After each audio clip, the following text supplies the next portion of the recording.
So good morning everyone. Welcome to today's revision session for JEE 2021 और I can say JEE Mains 2021. आज हम revision करने वाले हैं आपका chapter number 21 M21 that is AOD application of derivatives and वो शुरू करने से पहले ट्रिको के कुछ क्वेश्चन में या ट्रिको के कुछ फॉर्मूला में विष्णु को डाउट हो रहा है तो वो हम देख लेते हैं फटाफट कि sir 2 sin A sin B वो वाली फॉर्मूला याद कैसे रखनी है। तो वो वाली टोटल 8 फॉर्मूले आपके पास राइट, 4 जिसमें आप मल्टीप्लीकेशन से सम में कन्वर्ट कर रहे हो एंड 4 जिसमें आप सम से मल्टीप्लीकेशन में कन्वर्ट कर रहे हो। एंड उन सबके लिए मैंने आपको ये ट्रांसफॉर्मेशन याद रखने के लिए बोला था कि उसके लिए यही फॉर्मूला ना Vishnu, right.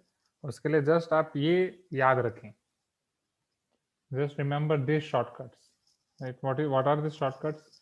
s plus s 2sc, s minus s 2cs, c plus c 2cc और c minus c minus 2ss या minus c plus c 2ss, right. अब इसको याद रखने के लिए जब ये cos का प्लस है c plus c तो यहाँ पे ये दोनों सेम आएंगे 2cc। This is very much easiest approach, right. सबसे इजी फॉर्मूला ये है c plus c equal to 2cc।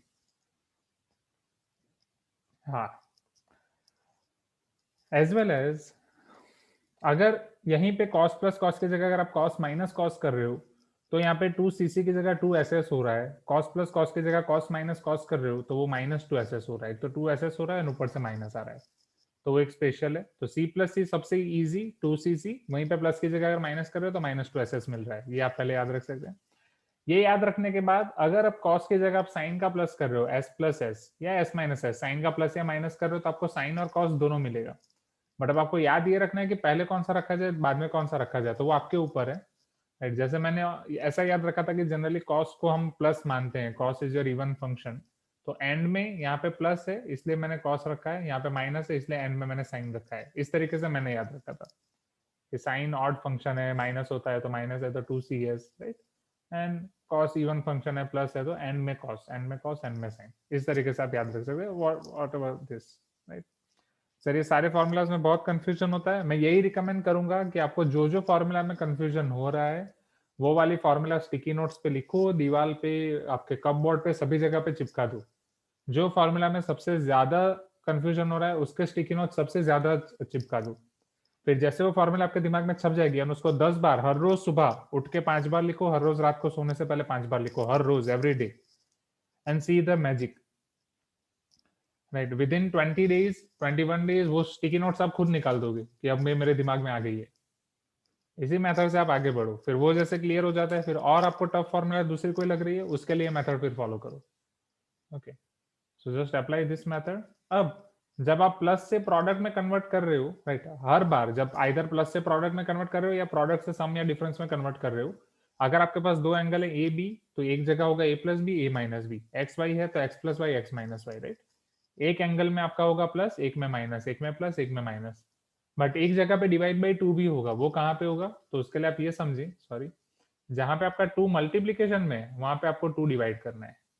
That means जब आप सम से प्रोडक्ट में कन्वर्ट करते हो तो यहाँ पे मल्टीप्लीकेशन में टू है तो उसको आप टू से डिवाइड कर दो। मल्टीप्लीकेशन में टू है, टू से डिवाइड कर दो। मल्टीप्लीकेशन में टू है, टू से डिवाइड कर दो। That's it. यहाँ पे मैं कन्वर्ट कर रहा हूँ, यहाँ पे कोई मल्टीप्लीकेशन में टू नहीं है तो टू से डिवाइड नहीं करना है। क्लियर? तो इस तरीके की टेक्निक से आप इसे याद रख सकते हैं। जाएं अब आगे, M21 शुरू करें। आज का एक्जेक्टली टारगेट M21 खत्म करके हमें M22 भी शुरू करना है। M21 छोटा चैप्टर है तो फटाफट खत्म करेंगे।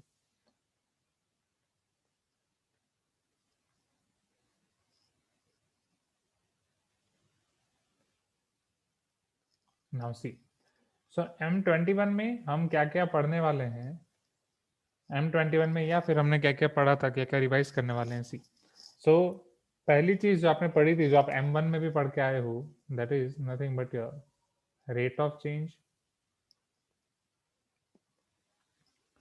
Monotonicity and extreme values of function.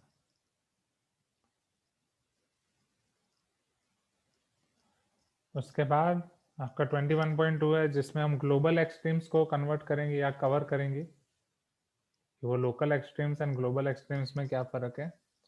Tangency पे जाएंगे, टेंजेंसी मतलब वहाँ पे सारी चीज़ें आ जाएंगी, What will be equation of tangent at any point on the curve? What will be equation of normal, equation of subtangent, equation of subnormal? And finally हमने देखा था approximations of function.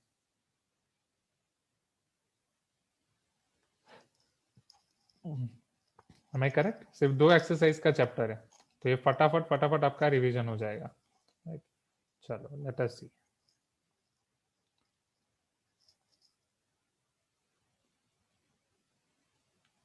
Now rate of change. Maths में differentiation पढ़ने से पहले आप physics में differentiation पढ़ चुके थे as a rate of change. Am I correct?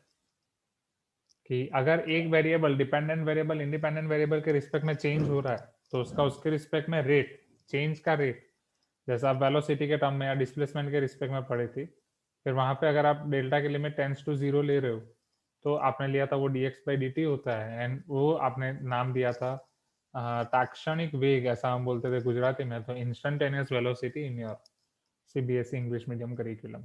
M I right? Instantaneous velocity और नॉट, इसी तरीके से आपने डिफाइन किया था. ओके तो वही है जो आपका dy by dx है, right? It is nothing but your limit delta tends to 0, right? Or delta t tends to 0, I can say. Not only delta, but delta t. So limit delta x tends to 0, delta y by delta x. तो वो था आपका as a rate of change, जो आपको पता ही है. Now derivatives as rate of change of two variables, तो वो टू वेरिएबल्स में इसके बाद जो आपने देखा था that is nothing but your chain rule. Okay so dy by dx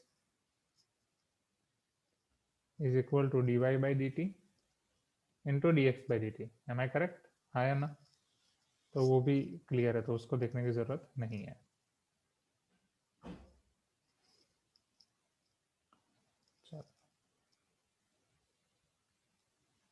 गलत है? Sorry, my mistake. dy by, हाँ ये मैंने गलत लिख दिया, my mistake my mistake. dy by dt into D T by D x, right? और अगर आप dx बाई dt कर रहे हो उस फॉर्म में लिखना है तो आपको करना पड़ेगा इधर dy by D T divide by dx by dt.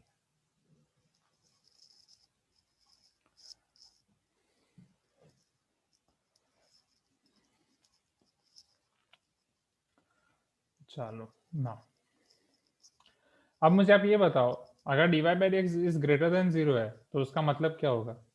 And अगर dy by D x less than 0 है तो उसका मतलब क्या होगा? अभी स्लोप पे मत जाना, स्लोप पे नहीं, y और x के रिस्पेक्ट में. हाँ एग्री, या फिजिक्स में कर चुके हो, राइट? जहाँ पे a आप लिखते थे a is your dv by dt पहले, राइट? फिर आप वहाँ पे उसको कन्वर्ट करते थे dv by dx into dx by dt, तो dx बाई dt आपका हो जाता था v. So here a is equal to v dv by dx. हाँ अगर dy by D x greater than 0 है, नहीं यहाँ पे मैक्सिमम मिनिमम कुछ नहीं होगा, यहाँ पे मतलब ये है समझना, रेट ऑफ चेंज पॉजिटिव है, दैट मीन्स कि यहाँ पे जैसे आपका x इंक्रीज कर रहा है y इंक्रीज होगा. हाँ या ना? Yes, increase in function. As value of x increases your y is also increasing here. मतलब dx आपका पॉजिटिव है तो dy भी पॉजिटिव है ना. dy by D x negative, तो अगर x इंक्रीज कर रहा है यहाँ पे तो y क्या कर रहा है? डिक्रीज कर रहा है कि नहीं? That's it. Okay just a minute, one important call I am getting.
Okay, हाँ सॉरी स्टूडेंट्स ना, अब यहाँ पे a equal to v dv by dx की हम बात कर रहे थे, right.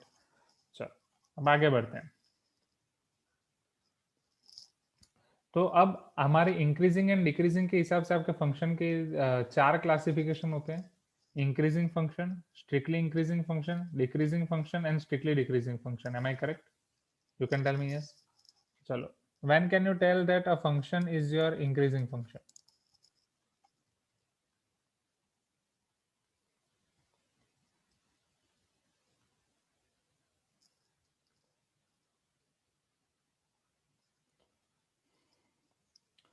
When can you tell that it is your strictly increasing function?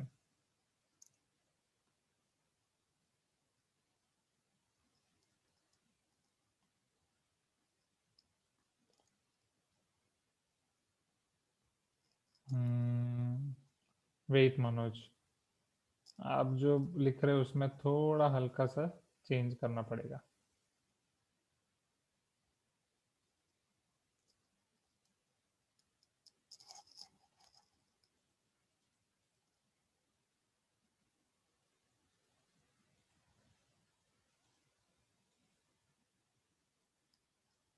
Yes that is fine now Manoj, yes.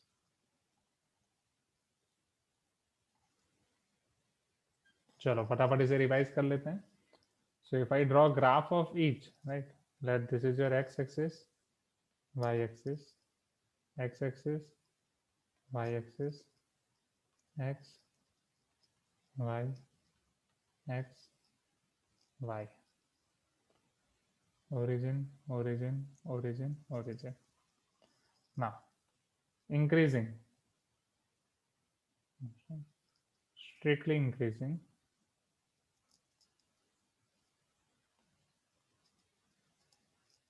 decreasing,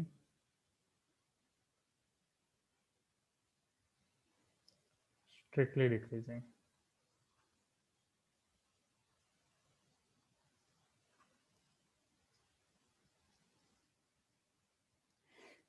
increasing function का आपका ग्राफ ऐसा हो सकता है कि जब मैं ऐसा बोल सकता हूं कि when x1, sorry,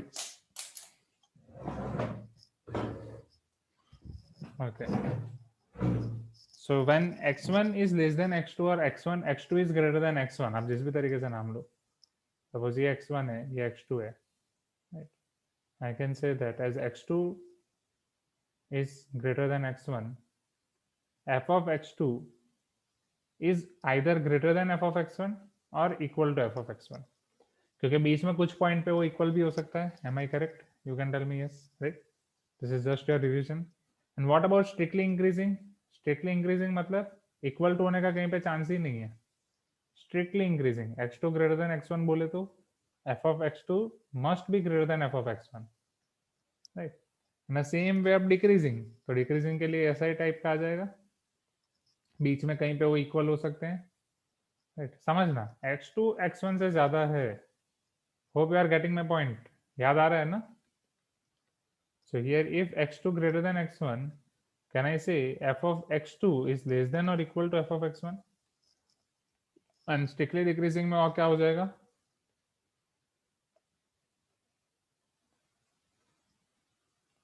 x2 greater than x1 implies f of x2 less than f of x1. Sir at the point of inflection what happens? हाँ वो आएंगे, पॉइंट ऑफ इन्फ्लेक्शन पे आएंगे। पॉइंट ऑफ इन्फ्लेक्शन पे एग्जैक्टली आपको second derivative and वो देखना पड़ेगा। पॉइंट ऑफ इन्फ्लेक्शन हम डायरेक्टली, पॉइंट ऑफ इन्फ्लेक्शन पे एग्जैक्टली ऐसा होता है कि वो कर्व चेंज होता है, मोनोटोनिसिटी कर्व का ये चेंज होता है। यहाँ पे वो थोड़ा डाउनवर्ड बिहेवियर है तो इधर अपवर्ड बिहेवियर होता है, ऐसा उसकी कॉन्केटिविटी चेंज होती है पॉइंट ऑफ इन्फ्लेक्शन पे। आएंगे उसके ऊपर भी आएंगे, पहले इधर। यहाँ तक क्लियर एवरीवन? अब इसका आप जो dy by dx के रिस्पेक्ट में आंसर दे रहे थे, so for increasing function if I right rate of change it will be greater then और इक्वल टू 0, राइट? तो स्लोप आपका इस तरफ बढ़ता जाएगा। यहाँ पे dy by dx greater than 0। About increasing और decreasing at point of inflection, नहीं ऐसा कुछ नहीं बोल सकते कि पॉइंट ऑफ इन्फ्लेक्शन पे जो फंक्शन इंक्रीजिंग था वो डिक्रीजिंग हो जाएगा या डिक्रीजिंग था वो इंक्रीजिंग हो जाएगा। एज फॉर एग्जाम्पल अगर मैं एक्स क्यूब की बात करूं तो आपको पता है कि 0 पॉइंट वो एक्स क्यूब का पॉइंट ऑफ इन्फ्लेक्शन है, and y equal to x cube is always increasing, तो वो ऑलवेज इंक्रीजिंग ही रहता है। तो इंक्रीजिंग दूसरे पॉइंट ऑफ व्यू से डिफाइन है कि उसका शेप या कॉन्केटिविटी चेंज होती है, यहाँ पे थोड़ा कर्व ऐसे होता है तो ऐसे हो जाता है, लाइक दैट।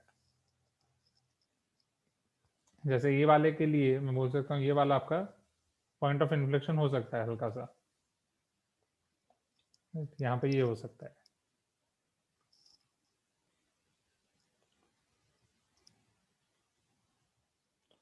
ना। Here dy by dx will be less than or equal to 0 for decreasing function, and here your dy by dx less than 0. Yes, Manoj is asking sir point of inflection के लिए condition क्या होता है? Wait हम आ रहे हैं ना step by step, पूरा चार्ट हम देखेंगे ना वहां पे।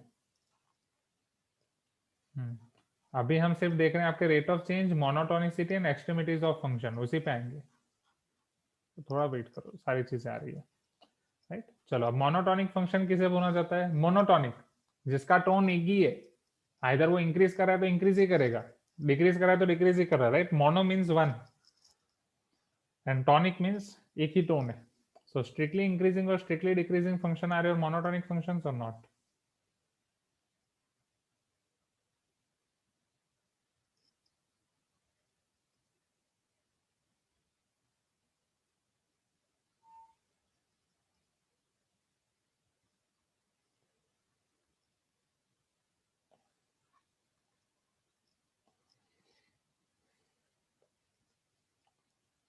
यहाँ तक क्लियर एवरीवन? स्ट्रिक्टली इंक्रीजिंग और decreasing function are your monotonic functions, वो बस आपका रिवीजन ही है, राइट। अब आते हैं आपके मैक्सिमा और मिनिमा की ओर।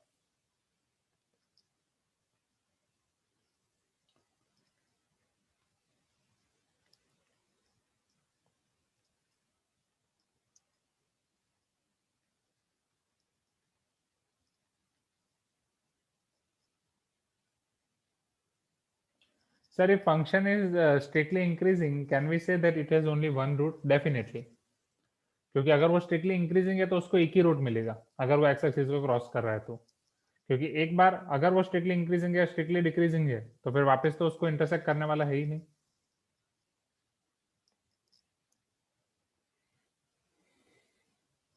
एंड मोर ओवर अगर वो स्ट्रिक्टली इंक्रीजिंग या स्ट्रिक्टली डिक्रीजिंग है तो 1 to 1 फंक्शन ही होगा, है या ना? So if it is having root, then it can have only one root, right? Maximum, and it is your 1 to 1 function,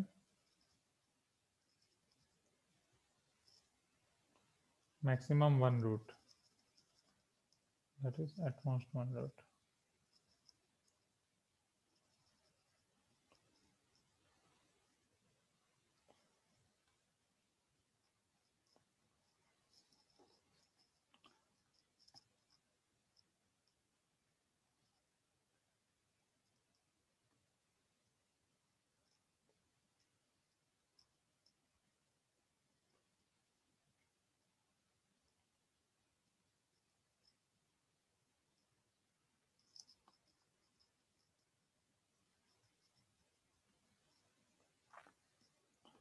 अच्छा, मान लो कोई पॉइंट पे कोई फंक्शन की वैल्यू मैक्सिमम है, एज फॉर एग्जांपल यहाँ पे मैं बात कर रहा हूँ सी पे, या कोई फंक्शन की वैल्यू सी पे मिनिमम है, तो पहली कंडीशन में यहाँ पे क्या लिख सकता हूँ? Tell me.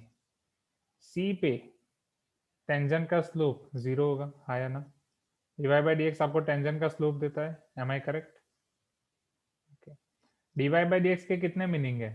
एक अल्जेब्रिक मीनिंग, जिसका मतलब ये है कि वो differentiation of y with respect to x. दूसरा है rate of change, delta y by delta x, right. And तीसरा है graphical meaning, it is your slope of vertex at any point c, या कोई कर्व के ऊपर कोई भी पॉइंट पे आपका स्लोप है, rate of change. This is physical meaning, this is geometrical meaning, and mathematically it is differentiation.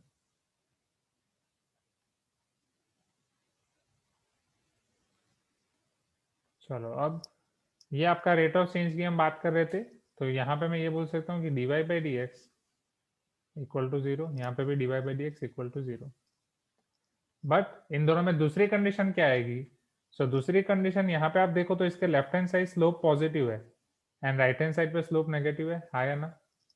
तो स्लोप पॉजिटिव से नेगेटिव हो रहा है, तो अगर मैं उसके स्लोप का वापस रेट ले रहा हूँ, right, so here difference of slope will be negative minus positive, it is going to become negative, that is d square y by D x square will be negative, हाँ या ना everyone?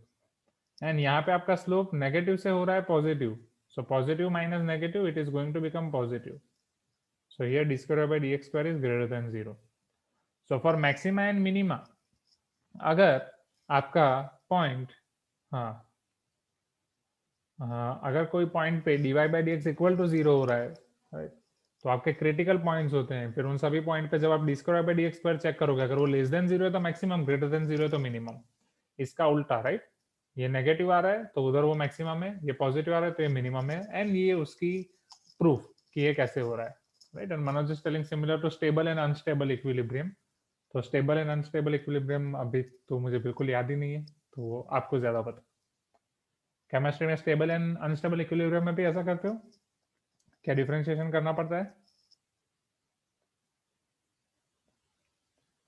Potential energy का differentiation, अच्छा physics में, okay. मुझे लगा equilibrium मतलब chemistry होगा।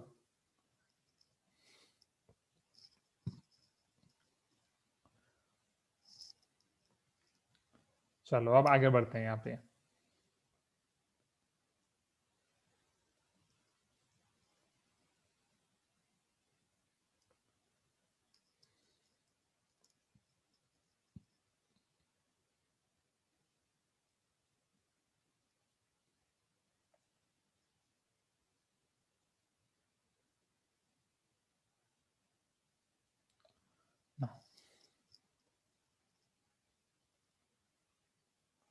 मैक्सिमा एंड मिनिमा से फंक्शन के ग्राफ प्लॉटिंग के बारे में, मतलब अगर आपको ऐसा बोला जा रहा है कि क्वेश्चन में ऐसा दिया जा रहा है कि यहाँ पे वो मैक्सिमम है, यहाँ पे मिनिमम है, तो वहां से ग्राफ प्लॉट करना, ऐसा?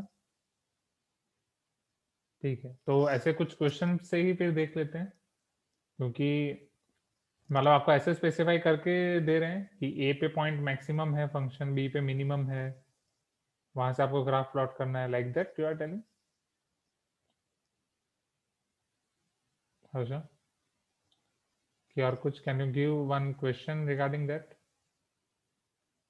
No sir, like we have question of quadratic. अच्छा, क्वाड्रेटिक में तो हम जनरली आपका यही करते हैं, वेवी कर्व मेथड फॉलो करते हैं, राइट?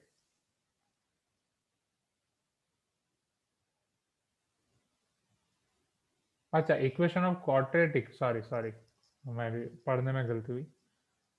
हाँ, तो इक्वेशन ऑफ क्वाड्रेटिक का जो हमने सॉल्व किया था, उसको हमने क्वाड्रेटिक की मदद से ही सॉल्व किया था, एम आई करेक्ट? तो उसका ग्राफ तो हमने नहीं प्लॉट किया था, क्योंकि उसमें हमने दो क्वाड्रेटिक के ग्राफ के रिस्पेक्ट में हमने किया था, राइट? कि वो एक्चुअली क्वाड्रिक बोला जाता है उसको, not quadratic, it is quadric और बाई क्वाड्रेटिक।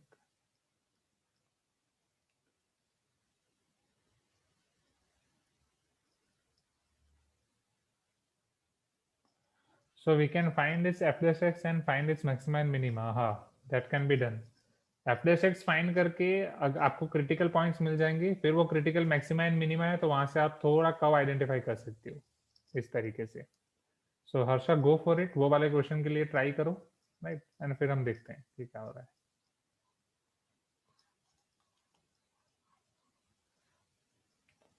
चलो, तो ये हो गया आपका मैक्सिमा मिनिमा। अब मैं आपको यहाँ पे आगे बताऊँ तो एग्जैक्टली हम प्रोसेस क्या कर रहे हैं कि मैक्सिमा एंड मिनिमा फाइंड करने के लिए व्हाट इज अवर प्रोसेस, कि अगर आपको कोई भी क्वेश्चन में y equal to F of x दिया जा रहा है, they are asking you to find its maxima and minima points or all maxima and minima value. So step 1, we are going to take f dash x equal to 0 and उसको root sum find करेंगे। वहां पे x की हमें बहुत सारी values मिल सकती हैं, x1 x2 x3, am I correct? You can tell me yes if you agree. जैसे मैं ऐसा बोल सकता हूँ कि x equal to x i मिल रहा है, i इक्वल टू 1 2 3, ऐसे कुछ वैल्यूज मिल रही हैं। अब हर एक वैल्यू पे हम चेक करेंगे, step 2, if f double dash xi is less than 0, f double dash xi is greater than 0, अगर वो लेस देन 0 है, so your function is maxima at. क्या मेरी आवाज आ रही है? I think I got disconnected due to fluctuation in net.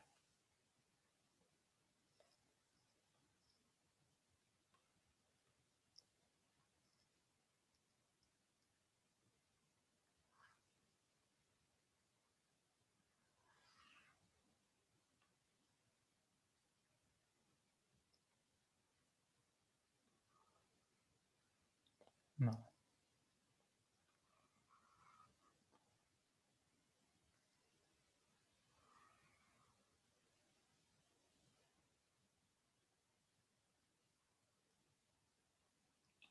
So if f double dash xi greater than 0, आवाज आ रही है ना? अरे, so it is your minima at xi. हाँ या ना एवरीवन?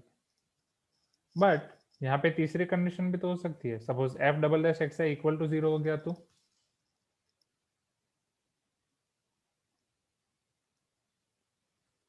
हाँ ये अच्छा है, एग्री। अपडेटेड जूम में मतलब मैसेजेस डिलीट नहीं हो रहे हैं, वो अच्छा है। हाँ तो f double dash xi equal to 0 होता है, you can tell me yes, हाँ या ना? अगर 0 हो रहा है तो क्या होगा वो हमें चेक करना है, राइट? अगर वो 0 हो रहा है तो आपको और आगे बढ़ना पड़ेगा, आपको उसी पॉइंट पे f ट्रिपल डैश x से चेक करना पड़ेगा कि f ट्रिपल डैश xi उसी पॉइंट पे f ट्रिपल डैश xi क्या हो रहा है। अब वहां पे आपके पास होंगे ऑप्शंस, आइदर वो इक्वल टू 0 हो रहा है, नॉट इक्वल टू 0 हो रहा है, या क्या हो रहा है, right? If it is not equal to 0, if it is not equal to 0, then this point is called point of inflection. Okay, this is your neither point of local maxima or neither local minima, neither maxima nor minima। वो point पे आपका ना ही maxima है ना ही minima है, क्योंकि curve का कॉन्केटिविटी change हो रहा है। एक कर्व के रिस्पेक्ट में आप देखोगे तो ऐसा लगेगा वहां पे मिनिमम हो रहा है, बट दूसरे कर्व के रिस्पेक्ट में देखोगे तो ऐसा लगेगा कि उसके रिस्पेक्ट में मिनिमम, मतलब एक के रिस्पेक्ट में अगर वो मैक्सिमम हो रहा है तो दूसरे के रिस्पेक्ट में वो मिनिमम हो रहा है। सो कर्व की कॉन्केटिविटी वहां पे चेंज हो रही है, कॉन्केटिविटी, राइट? जियोमेट्रिकल मीनिंग है उसका कि कर्व ऐसे जाके ऐसे जा रहा है। एंड यहाँ पे अगर आपको मैक्सिमम वैल्यू पूछ रहे हैं यहाँ पे, so maximum value of function, maximum value, that will be f of xi, and minimum value, that will be f of xi। पता चल रहा है एवरीवन? तो मनोज, याद आया अभी ये पॉइंट ऑफ इन्फ्लेक्शन वाली कंडीशन? ओके। अब कोई पूछेगा कि सर मान लो यहाँ पे F triple dash x zero हुआ तो? एफ डबल डैश तो जीरो है, एफ ट्रिपल डैश भी जीरो हुआ तो? फिर हम एफ फोर पे जाएंगे। ओके, अब यहाँ से मैं आपको पूरा चार्ट वापस याद दिलाता हूँ जो हमने किया था। सो फर्स्ट चार्ट हमारा कैसा था कि y equal to F of x के लिए आपको चेक करना है पहले f dash x equal to 0, वो लेके सारे पॉइंट्स निकालने हैं, x equal to x i equal to 1 2 3। अब हर एक पॉइंट के लिए आपको चेक करना है, पहले आप एफ डैश एक्स 0 ले रहे हो, अब हर एक पॉइंट के लिए तो एफ डबल डैश एक्स आई में ले रहा हूँ, right? For each point, her point के लिए चार्ट चेक करना है 1 2 3। Sir F triple dash x greater then या लेस देन 0 नहीं हो सकता है, बट एफ ट्रिपल डैश में ग्रेटर देन 0 या लेस देन 0 के ऊपर कोई अलग ऑब्जर्वेशन नहीं है कि वो ग्रेटर देन 0 होगा तो क्या होगा, लेस देन 0 होगा तो क्या होगा। So as per our curriculum अगर एफ ट्रिपल डैश वो नॉट इक्वल टू 0 है तो point of inflection, that's it. Either वो पॉजिटिव है या नेगेटिव है, उससे फर्क नहीं पड़ेगा। So F double dash x i के लिए your chart will be like this. आपको चेक करना है कि F double dash x i आपका क्या हो रहा है। तीन ऑप्शन है, पॉजिटिव, नेगेटिव, इक्वल टू 0। अगर f double dash x i आपका पॉजिटिव हो रहा है, that means this is your minima. Negative हो रहा है, मैक्सिमा। इक्वल टू हो रहा है, will go for f triple dash x.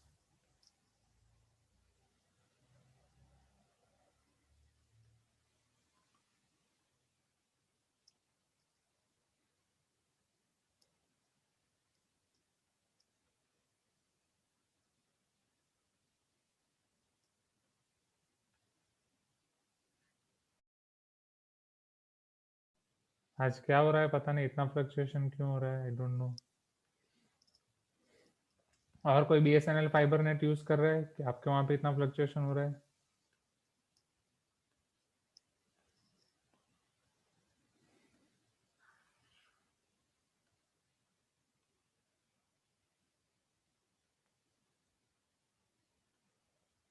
हाँ तो मनोज, आपके वहां हो रहा है क्या फ्लक्चुएशन? यहाँ तो नहीं है। यहाँ कुछ वायर डिस्कनेक्ट हो गया क्या? Let me check. चलो तो वो देखता हूँ वापस। अब यहाँ पे कंटिन्यू करते हैं। सो अब F triple dash x i के लिए हम चेक करेंगे स्टूडेंट्स। अब F triple dash x i के लिए आपको ग्रेटर देन या लेस देन जीरो से कोई फर्क नहीं पड़ता, आपको बस वो देखना है कि वो इक्वल टू जीरो है या नहीं। राइट, अगर वो नॉट इक्वल टू जीरो या इक्वल टू जीरो है, नॉट इक्वल टू जीरो है, this is called your point of inflection. Right, जहाँ पे कॉन्केटिविटी चेंज होगी कर्व की। अगर इक्वल टू जीरो है तो सेम प्रोसेस फॉलो करनी है। कौन सी process? F dash x equal to zero लेके आप एफ डबल डैश पे आए थे, तो ये ऑड ऑर्डर डेरिवेटिव आपका जीरो है।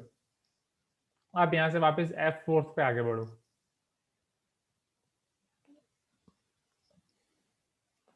एफ फोर्थ एक्स आई, अगेन तीन ऑप्शन। हर एक इवन ऑर्डर डेरिवेटिव के लिए आपको चेक करना है वो ग्रेटर देन है, लेस देन है या इक्वल है। Greater than, less than, right, greater than, less than और इक्वल। अगर वो ग्रेटर देन है तो मिनिमा, अगर वो लेस देन है मैक्सिमा, अगर वो इक्वल है again go for f five, fifth order, odd order derivative. हर एक ऑड ऑर्डर के लिए आपको बस दो चीजें चेक करनी है, आइदर वो इक्वल टू जीरो या नॉट इक्वल टू जीरो है। If it is not equal to zero, point of inflection. If it is equal to zero, then the chain continues. मैंने उल्टा लिखा, wait, maximum minimum, greater than पे minima and less than पे maxima, correct है ना? Greater than पे minima and less than पे maxima,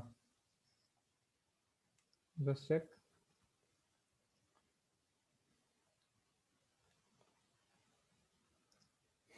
okay, is this chart clear?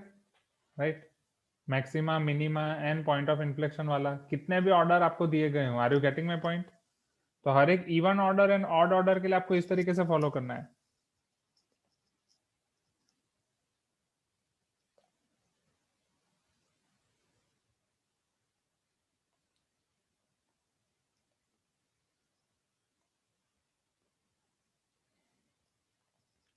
तो इसको आप जनरलाइज भी कर सकते हो एफ का nth डेरिवेटिव के टर्म में, right.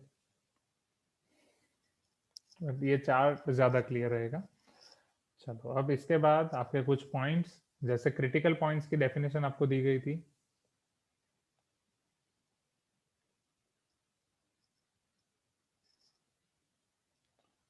Points where your function is not differentiable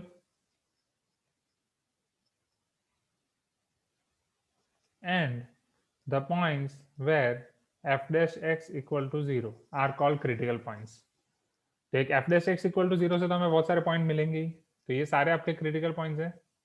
उसके साथ साथ ऐसे पॉइंट्स जहां पे आपका फंक्शन डिफरेंशिएबल है ही नहीं, मतलब उसका डिफरेंशिएशन वो पॉइंट पे डिफाइन नहीं है।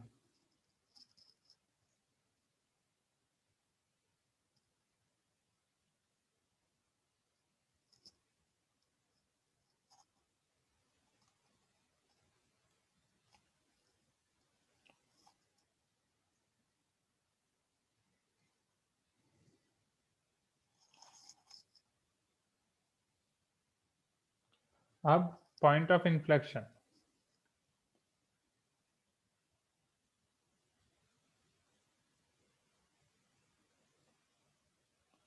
तो पॉइंट ऑफ इन्फ्लेक्शन के लिए भी ये चीज देखो, it is not necessary that first derivative is zero.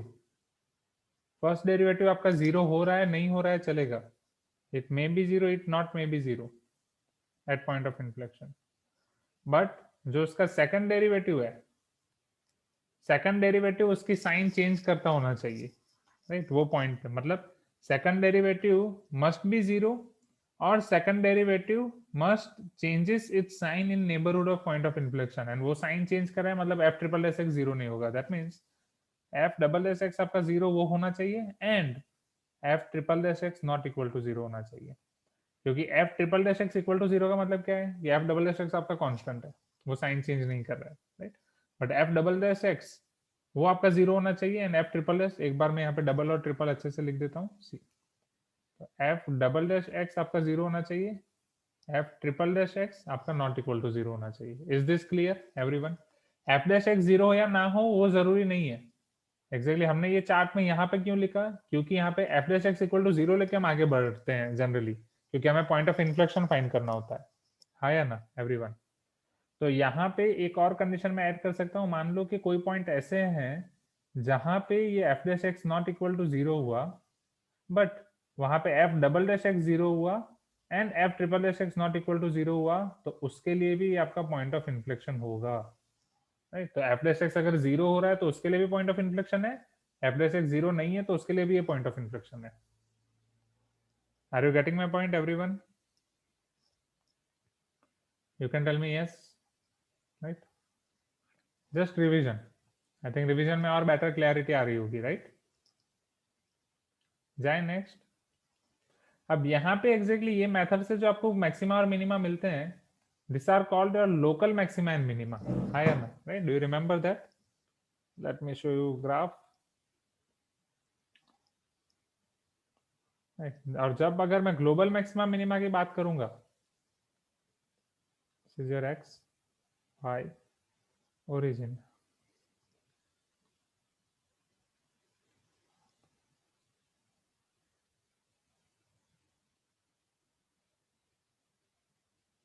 Something आपका ऐसा कर्व है जो आपका ए और बी के बीच में है, right? So this is called your A, this is called your P.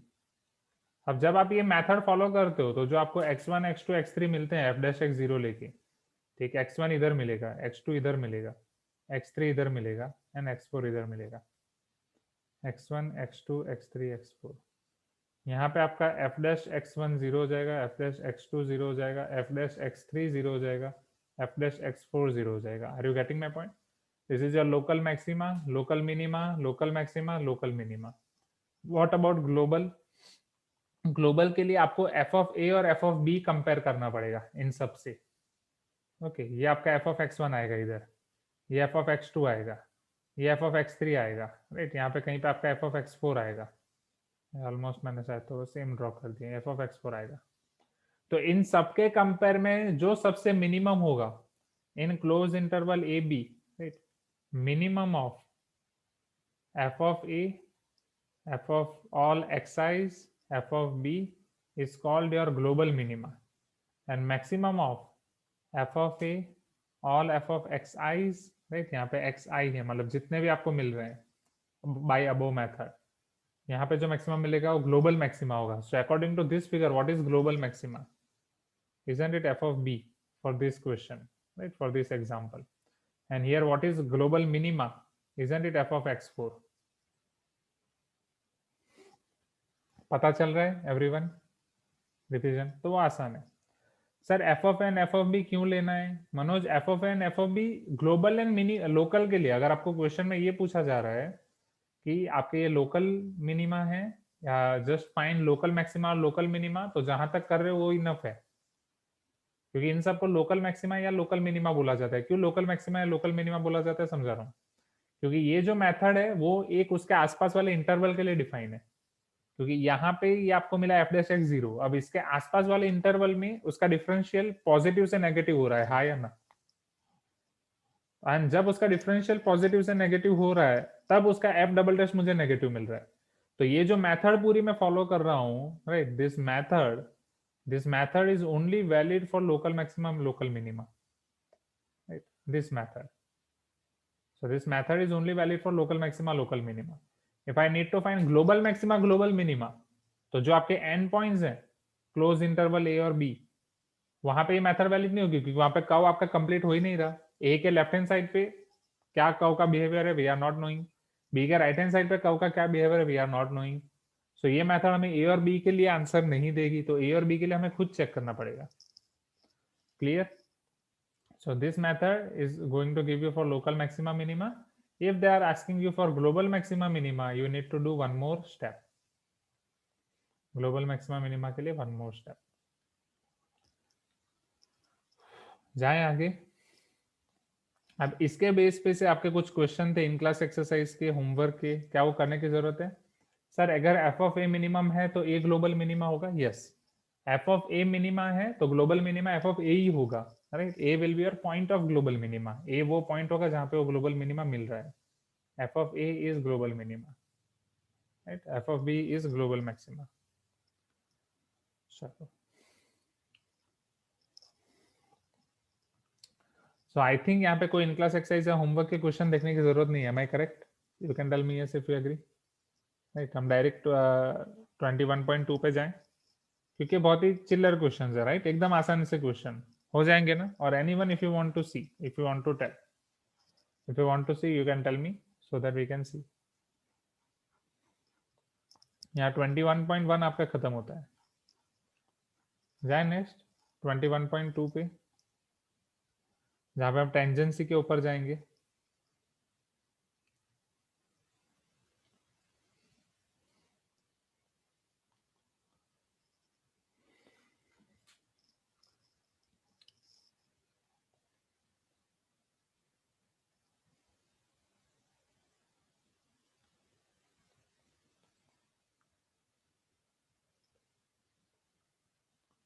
Equation of tangent, normal, सब टेंजेंट, सब नॉर्मल. तो आपको याद होगा ये सारी इक्वेशन हमने किसके रिस्पेक्ट में देखे थे?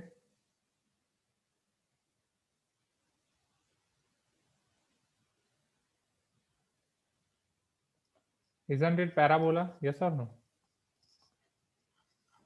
ये सारे इक्वेशन हमने पैराबोला के रिस्पेक्ट, मतलब नॉट पैराबोला, पर जो आपको एग्जांपल दिया गया था वो एक पैराबोला का एग्जांपल देके वहां से पूरा डिराइव किया गया था.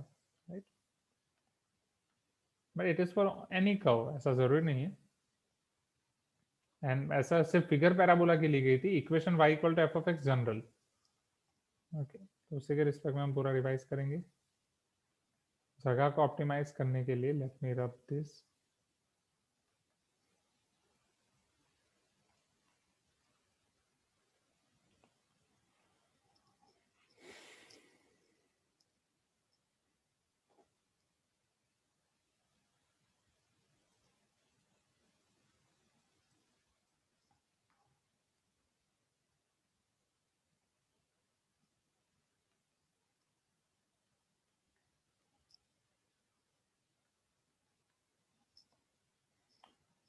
थोड़ा उसको एक्सटेंड करना पड़ेगा जस्ट मिनट में, नहीं तो हम थोड़ा पैराबोला दूर से ड्रॉ कर लेते हैं.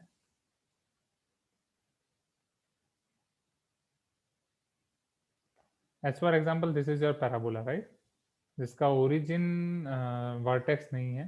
राइट, थोड़ा हमने उसको शिफ्ट किया है. Is it fine? क्योंकि हमें तो y equal to F of x से ही मतलब है, ताकि मैं सारी चीज़ें यहाँ पे आपको अच्छे से दिखा सकूँ. Right, so this is y equal to F of x. कोई एक पॉइंट को हम कंसिडर कर रहे हैं. So this is our point of consideration, जहाँ पे हम टेंजेंट ड्रॉ करेंगे, नॉर्मल ड्रॉ करेंगे, sub tangent and sub normal draw करेंगे. Right, can you see this tangent everyone? You can tell me yes. Suppose ये है आपका point P. So this is your tangent, right, PT. फिर इसी point पे अगर मैं नॉर्मल ड्रॉ कर रहा हूँ,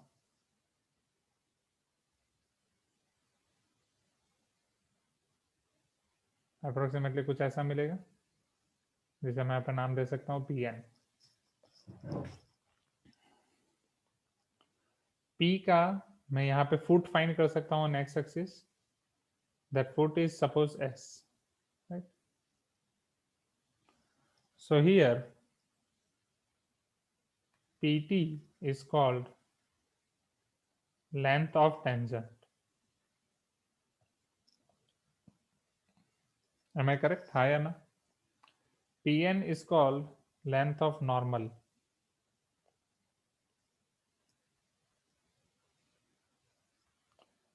TS is called length of subtangent. and Sn is called length of subnormal.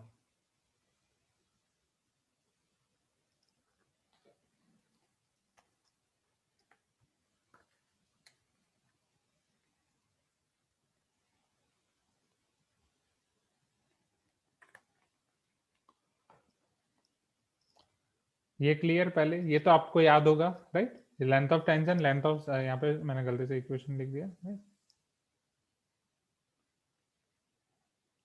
नहीं, ऐसा कोई उसका प्रॉपर डेफिनेशन नहीं है मनोज, सब टेंजेंट सब नॉर्मल, राइट? आप बस ये समझ सकते हो कि जो आपका टेंजेंट है वो यहाँ पे, वो यहाँ ये वाले पॉइंट से जो उसका फुट बन रहा है लाइक दैट, राइट? या फिर लेंथ ऑफ फुट, और जो प्रोजेक्शन हो रहा है उसका एक्स एक्सिस पे, या नॉर्मल का एक्स एक्सिस पे जो प्रोजेक्शन हो रहा है, दैट इज सब नॉर्मल। टेंजेंट का जो प्रोजेक्शन हो रहा है दैट इज सब tangent from point of intersection. नहीं, आपको बस ये डायरेक्ट फॉर्मूला याद रखनी है, हर बार आपको फिगर ड्रॉ नहीं करनी है, right? Just you need to remember the formula.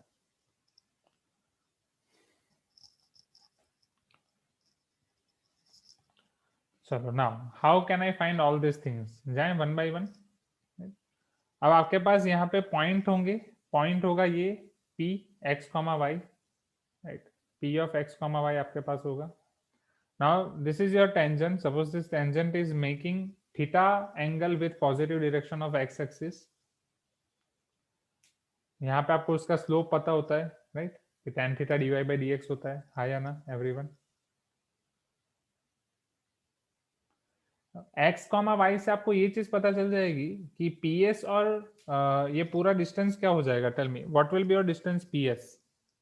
x axis से परपेंडिकुलर डिस्टेंस, क्या वो y हो जाएगा? ps की वैल्यू y होगी? Please give me some response.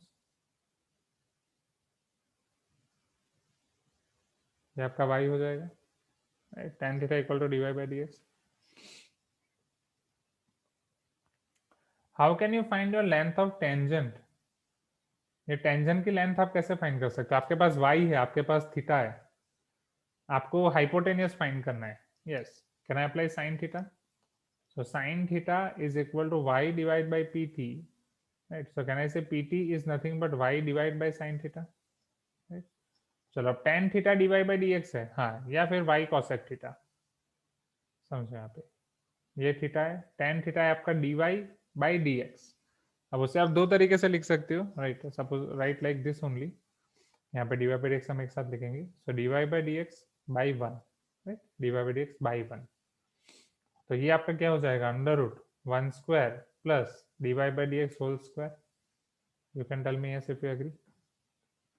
तो यहाँ से आप साइन थीटा की वैल्यू लिख सकते हो। What is your value of sine theta? dy by dx divide by under root 1 plus dy by dx whole square. So this is nothing but your equation of length of tangent PT. Right? Equation of length of tangent PT is y under root 1 plus dy by dx whole square divided by dy by dx. आपको बस directly ये formula याद रखनी है। Clear? Formula याद रखने के लिए आप ये फिगर भी याद रख सकते हो, एंड आप फ्रैक्शन ऑफ मिनट्स में फटाफट ला सकते हो, राइट? कि इधर आपका ये pt है length of tangent, so y into cosec theta y under 1 plus dy by dx whole square divide by dy by dx। Clear है, हाँ या ना एवरीवन? राइट, कंसेप्ट आपके क्लियर होने चाहिए, फिर आसान है। चलो, अब मुझे ये बताओ, अगर ts फाइंड करना है, so this is your length of tangent, okay? अब लेंथ ऑफ सब टेंजेंट फाइंड करना है, विच इज योर ps और ts, आई कैन से, सॉरी, ts लाने के लिए मुझे कौन सा ट्रिग्नोमेट्रिक रेशियो अप्लाई करना पड़ेगा? y divide by this tan only, am I right? tan theta equal to y divided by ts. So ts is equal to y divided by tan theta. Tan theta is divided by dx. So can I say ts equal to y divided by dy by dx? पता चल रहा है? ये formula आपको अलग से याद रखने की जरूरत ही नहीं है, जस्ट आप ये फिगर याद रख लो, राइट? फिगर भी याद रखने की जरूरत नहीं है, आपको बस ये कंसेप्ट याद रखना है कि ये आपका टेंजेंट होता है, right? Tangent, sub tangent, normal, normal का प्रोजेक्शन, सब नॉर्मल।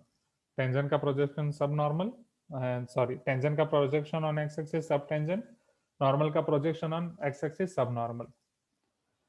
क्लियर यहां तक? You can tell me yes, right. अच्छा, फुल टेस्ट में इसके बेस के क्वेश्चन एक ही बार आए हैं, ग्रेट। इसलिए तो बोल रहा हूँ कि आप ये डायरेक्ट ला सकते हो। इसलिए सिर्फ आप इसकी फॉर्मूला याद रखो, फॉर्मूला नहीं, ये याद रखो, यहाँ से आप डायरेक्ट ला दोगे। ओके, जब भी आया फ्री के मार्क्स लेने हैं कि नहीं, सोचो। मान लो ऐसा कोई क्वेश्चन आ गया जेई में, 4 मार्क्स फ्री के उठाने हैं, अगर आपको लेंथ पूछी है तो। ना अब लेंथ ऑफ नॉर्मल, चलो अब नॉर्मल के लिए कौन सा थीटा अप्लाई करना होगा समझो। तो अगर ये थीटा है, टेल मी, ये एंगल 90 है, तो ये एंगल क्या होगा? क्या 90 माइनस थीटा होगा? ये पाई बाई 2 माइनस थीटा होगा? कुछ तो बोलो, isn't it pi by 2 minus theta? तो पाई बाई 2 माइनस थीटा के लिए सेम कंसेप्ट यहाँ पे आपको अप्लाई करना पड़ेगा। So sine pi by 2 minus theta is equal to y divided by Pn, right? Sin pi by 2 minus theta is nothing but your cos theta. So Pn is equal to y divided by cos theta. Now, so it is equal to y divided by, what is your cos theta? ये 1 upon under root divided by 1 upon under root 1 plus divided by dx whole square, 1 upon under root 1 plus divided by dx whole square. तो यहाँ आपका Pn क्या हो जाएगा? Therefore Pn is equal to y under root 1 plus divide by D x whole square. यहाँ पे y आपको क्या रखना है? Coordinate of point P।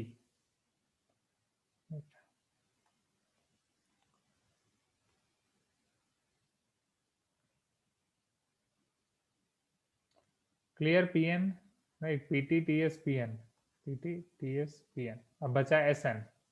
Sn के लिए same concept, right, tan pi by 2 minus theta पे यहाँ पे अप्लाई करो।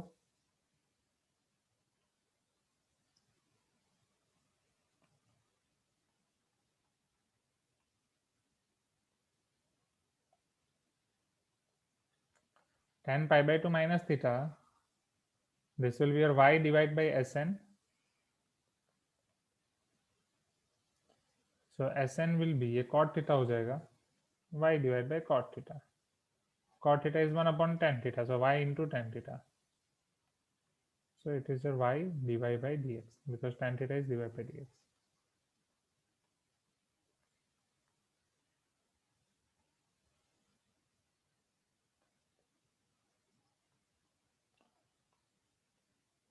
तो देखो यहाँ पे याद रखने के लिए आप ये देख सकते हो कि सबके अंदर y आपका कॉमन है या ना? जो याद रखना है आपको y के रिस्पेक्ट में याद रखना है। सो अगर आप लेंथ ऑफ नॉर्मल बोल रहे हो तो वो y into d Y by D x, length of सब normal, sorry, and length of subtangent y divide by d Y by D x. y को d Y by D x से multiply करोगे, right, वो आपको Sn मिल जाएगा, y से d Y by D x को डिवाइड करोगे ts मिल जाएगा, y divide by d Y by D x, y into d Y by D x. फिर लेंथ ऑफ नॉर्मल के लिए y into under root 1 plus divide by D x whole square. Length of tangent के लिए y into under root 1 plus divide by D x square, same, just divide by divide by D x extra. यहाँ पे just आपका divide में divide by D x extra हो जाएगा।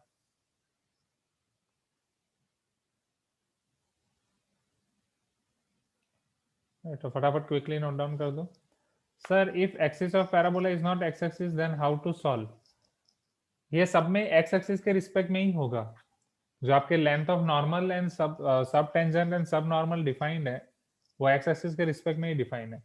अगर वो पैराबोला की एक्सिस वाई एक्सिस है तो वहां पे भी आपको इसी तरीके से जाना है। बट मैं बोल रहा हूँ जो भी आपको कर्व दिया जाए वो कर्व का ग्राफ प्लॉट करने के लिए मत जाओ। ये फॉर्मूला आप नॉर्मली ऐसे कोई भी कर्व से डिराइव कर सकते हो, फिर ये फॉर्मूला यूज करो डायरेक्टली।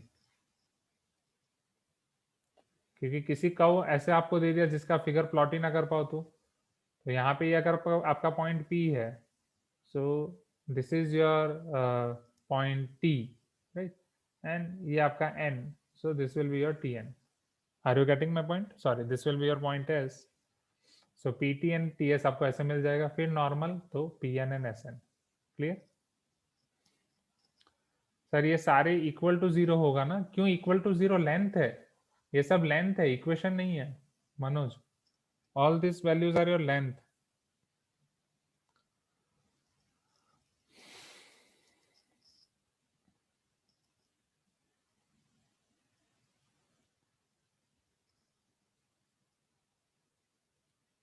हाँ, नहीं तो sine theta cos theta terms के टर्म में याद रख लो, वो इजी रहेगा, राइट? सजेस्टिंग दैट सर, पर टेंजेंट का लेंथ तो रूट एस वन, टेंजेंट का लेंथ रूट एस वन, वो वहां से मतलब बाहर के पॉइंट, हाँ तो वो यहाँ से फिर वो इसके रिस्पेक्ट में आएगा ना। सी, किसी कर्व को अगर आप यहाँ से ड्रॉ कर रहे हो टेंजेंट,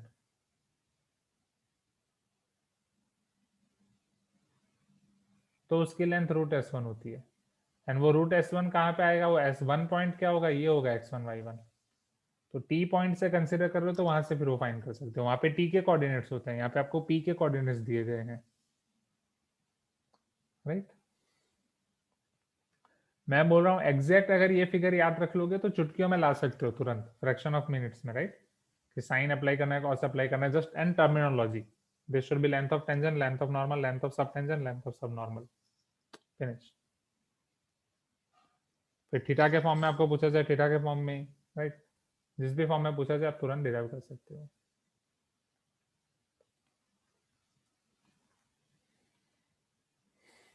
जाएं आगे, ये क्लियर? ये सबने नोट डाउन कर लिया? चलो फटाफट ये चैप्टर को फिनिश करते हैं। लास्ट फ्यू फॉर्मूले। Angle of intersection of to curves.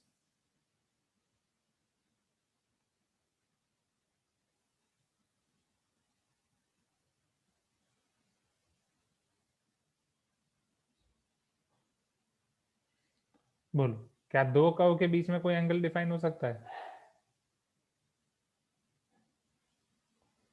Yes. आपको क्या कंसीडर करना पड़ेगा? Yes, to tangents, right? Suppose कोई दो कर्व्स हैं, राइट? एक कर्व है लाइक दिस, दूसरा कर्व है, ऐसा ले रहा हूं फिलहाल, आपको एक ही पॉइंट मिले इंटरसेक्शन का,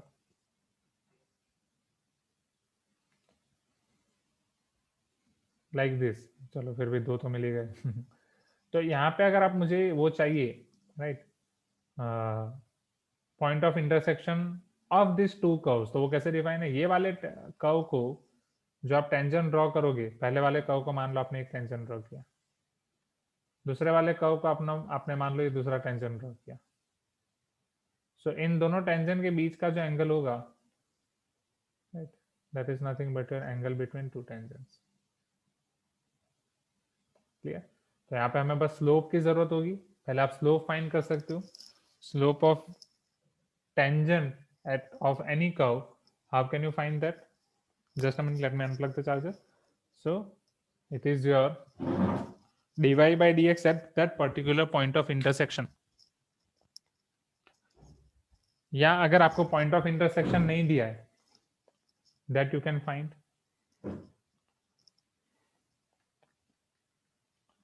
dy by dx of curve 1, ये y1 है, ये y2 है,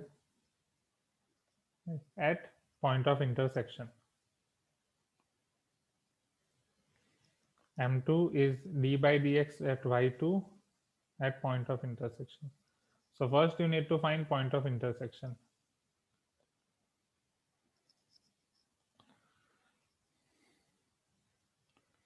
यहां तक क्लियर है?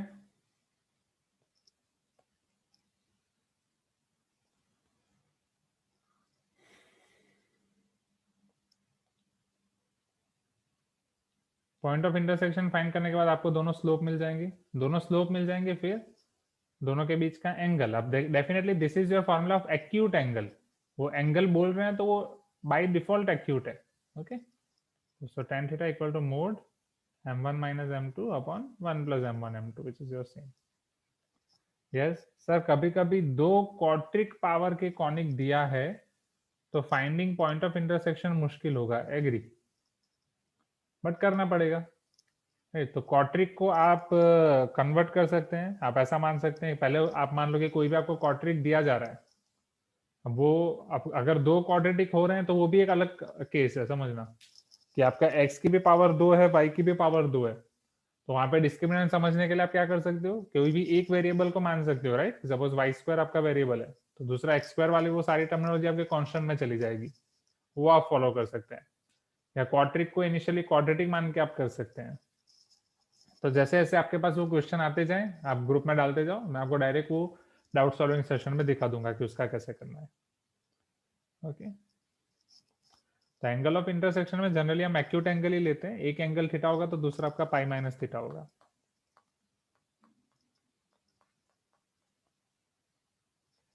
चलो, अगर दो कर्व का angle of intersection pi by 2 है या प्लस और माइनस पाई बाई 2 है, जनरली आपको पाई बाई 2 मिलेगा, तो वो वाले कर्व को आप क्या बोलोगे,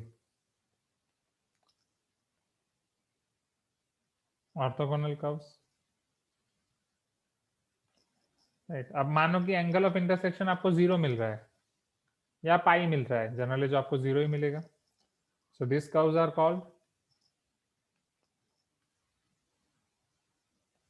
टेंजेंशियल कर्व्स, राइट। कि एग्जैक्टली वहां पे वो टेंजेंट, वो कर्व का इधर एक ही आपका कॉमन टेंजेंट निकलेगा, दैट्स इट।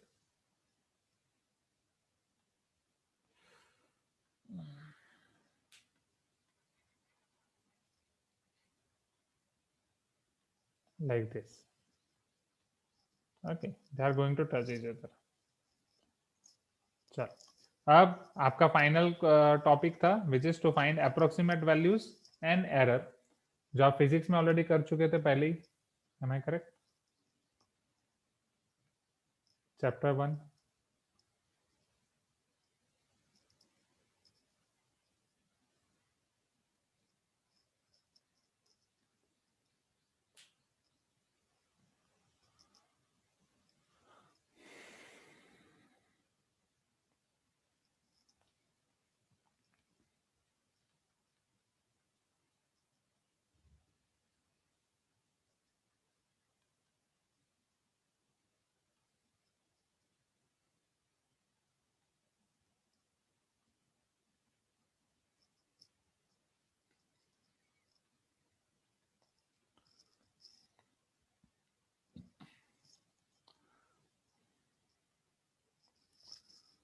अगर मान लो y के आपको कोई अप्रोक्सीमेट वैल्यू फाइंड करनी है, या y में आपको कोई एरर फाइंड करनी है, yes, that is nothing but your y plus delta y, am I correct, हाँ या ना,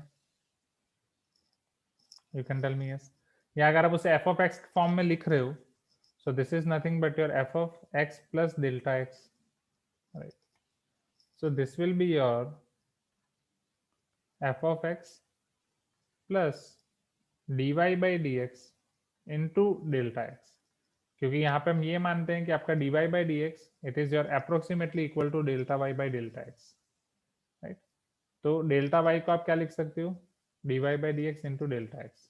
अभी के लिए आप इसे भूल जाओ एंड सिर्फ y प्लस डेल्टा y के रिस्पेक्ट में देखो कि अगर x में आपकी एरर डेल्टा x है, तो y में आपकी एरर आप डेल्टा y कैसे फाइंड कर सकते हो, सिर्फ एरर फाइंड करना है, you can use this approach.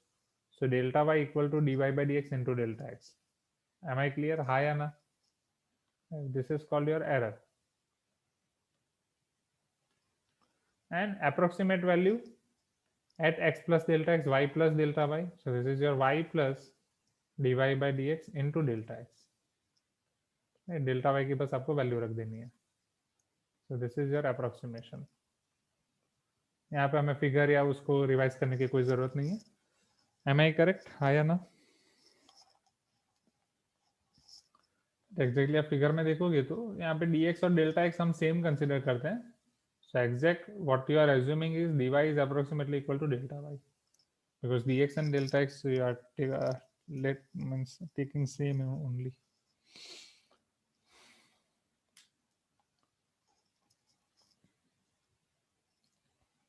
हाँ ठीक है मनोज, इसके बाद में एक क्वेश्चन देख लेंगे इसका।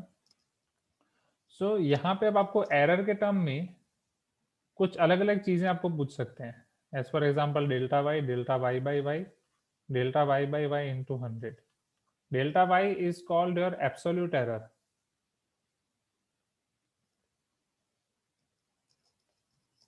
in measurement of y, delta y by y is called your relative error in measurement of y, and delta y by y into 100 is called the percentage error in measurement of y.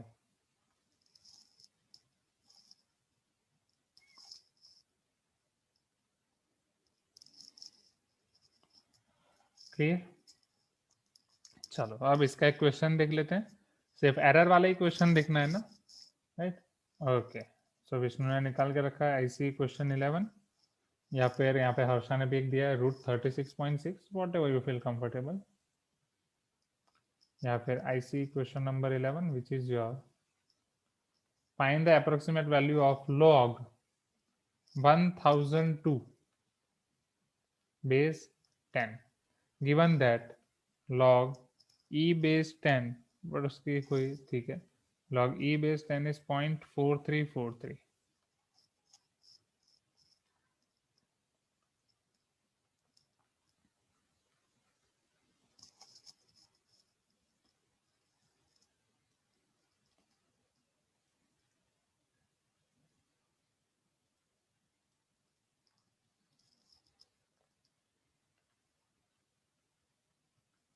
चलो दोनों देख लेते हैं, तो हल्की शुरुआत करते हैं पहले।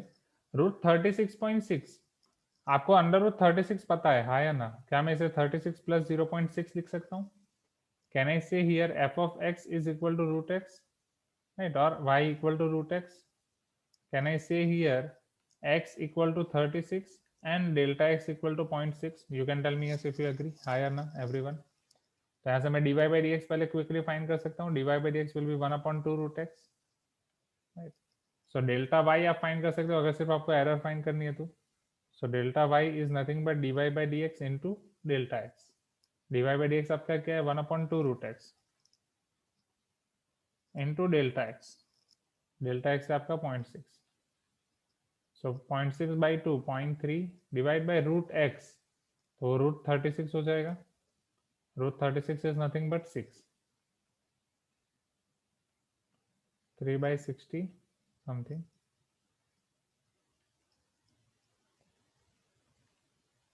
1/20, फिर आप 0.05 में लिख दो something like that.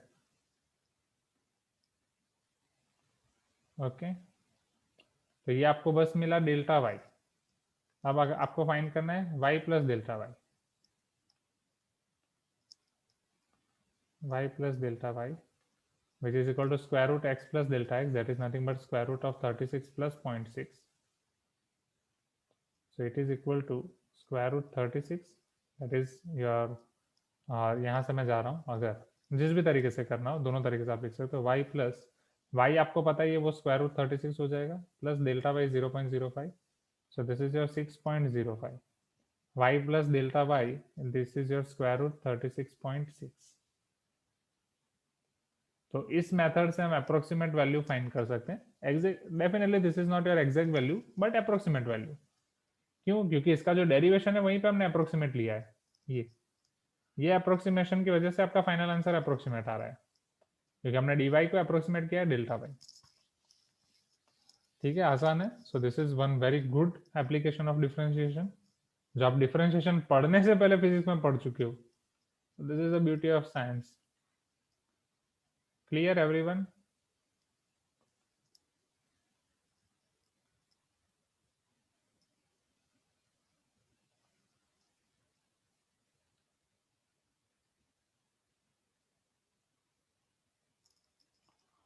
Now, I see question number 11.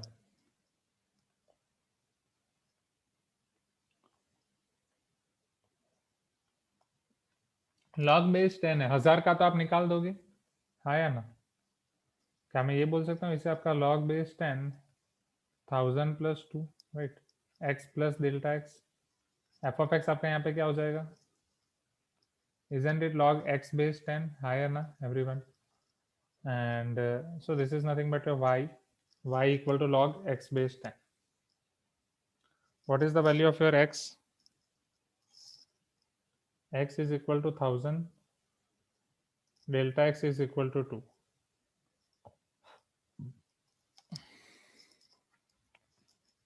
तो चलो dy by D x find करते हैं, dy by D x, but dy by D x आप डायरेक्ट नहीं कर सकते, उसके लिए log बेस e चाहिए, तो इसको हमें बेस चेंज करना पड़ेगा, log x base e divide by, I can write log 10 base e, am I correct? Base change rule.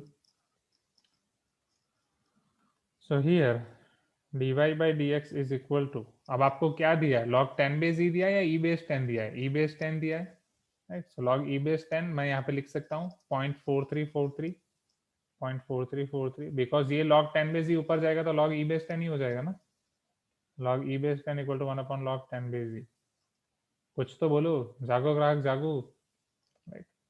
Now into log x base e का differentiation 1 upon x, right?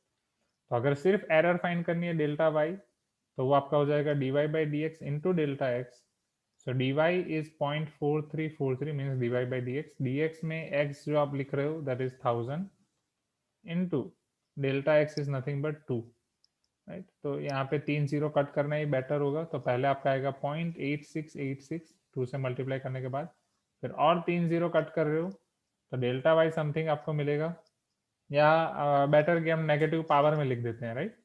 8.686 into ये आपका हो जाएगा 10 to the power -1 और नीचे से -3 10 to the power -4, am I correct?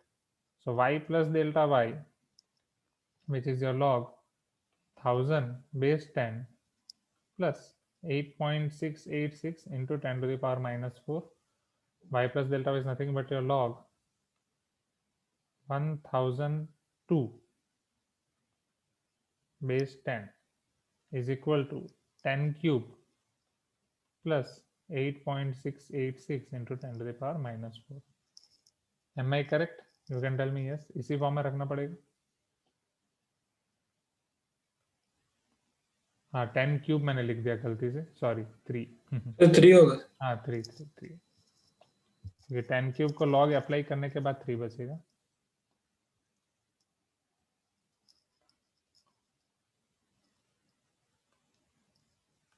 Okay जाए everyone, मजा आ रहा है, पूरा रिवीजन, राइट? अब फटाफट एलन हैंडबुक देख लें, right? Can we see Allen handbook quickly?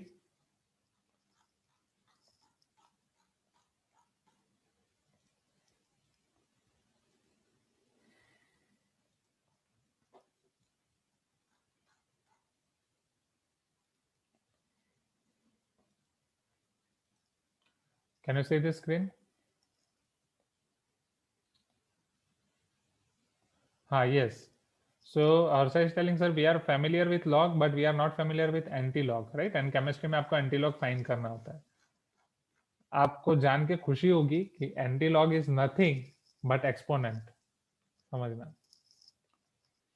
हमारे टाइम पे हम log टेबल या anti-log टेबल यूज करते थे, क्या आपको वो log टेबल या anti-log टेबल नहीं आते हैं अभी?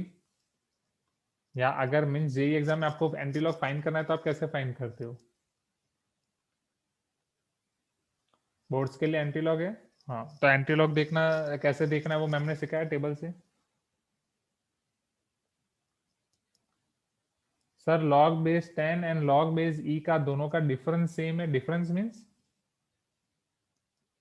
वही जेई में लॉग टेबल अलाउड नहीं है तो फिर जेई में आप कैसे करते हो? वो आपको वैल्यू टेबल दिए जाते हैं पहले।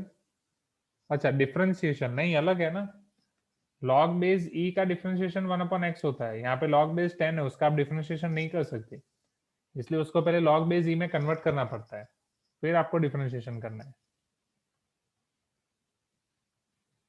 ओके वैल्यूज देते हैं इन क्वेश्चन, चलो ठीक है। अब देखो एंटी लॉग एग्जैक्टली है क्या, समझो। अगर y equal to log x base 10 आप ले रहे हो, क्योंकि जो ये आपके लॉग टेबल्स आते हैं वो बेस 10 वाले होते हैं, है या ना everyone?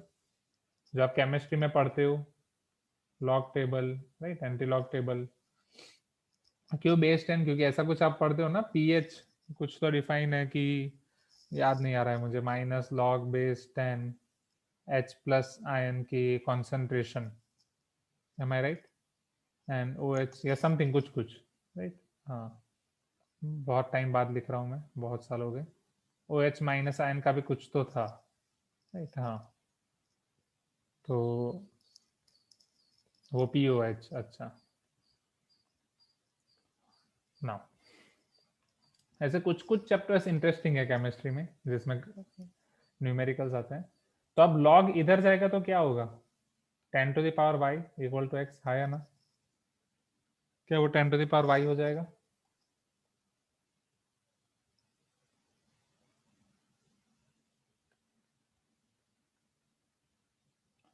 And this is nothing but this is called your anti-log of y.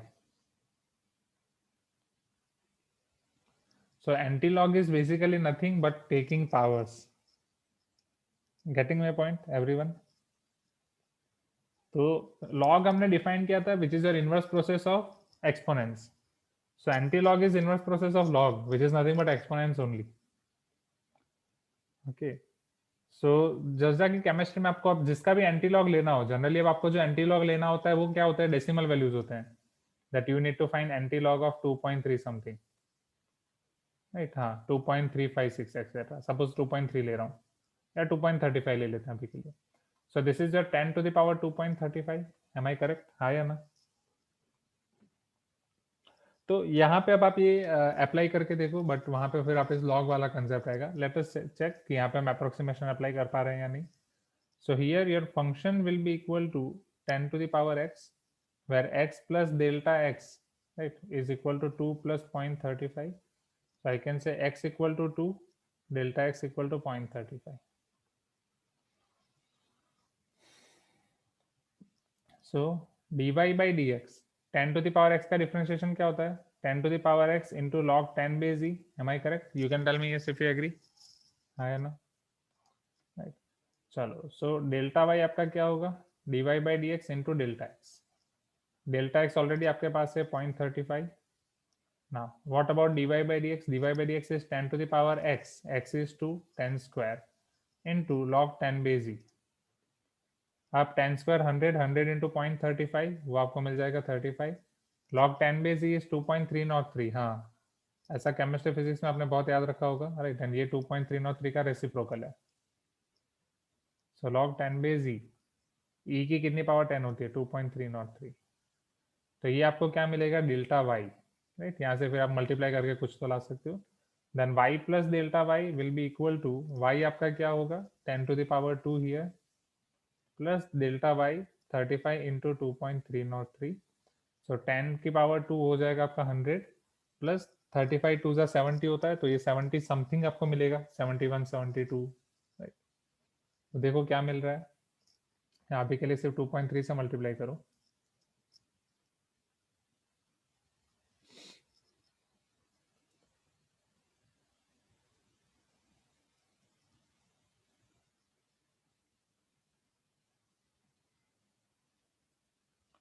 701.5 मुझे मिला.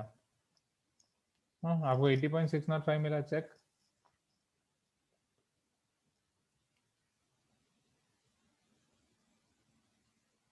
कुछ ज़्यादा ही मुझे मिल गया. 70.15 होना चाहिए. मैंने 35 इंटू 2.3 किया. वेट, यहाँ पे कुछ गलती है मेरी.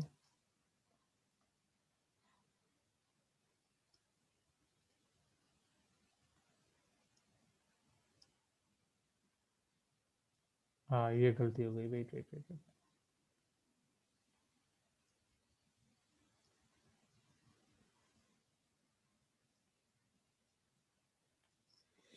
80.5 I got. Okay, so this is your 180.5 approximately. Vishnu ने पूरा किया 2.303, तो 80.605 आया. Okay, so this is your y plus delta y, which is nothing but your anti-log of 2.35.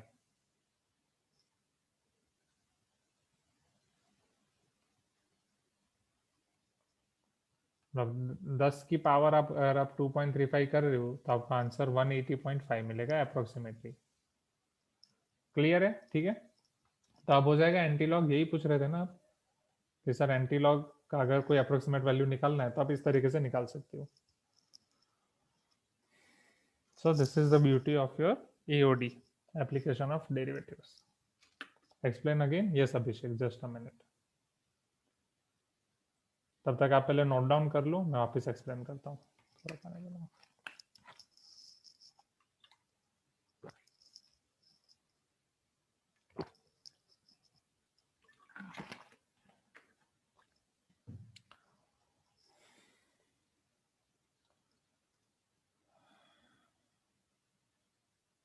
Yes, एबिन ने कैलकुलेटर में फाइंड किया log 180.5 तो 2.25 आ रहा है। ओके, अप्रोक्सीमेट हमारा 2.35 आया।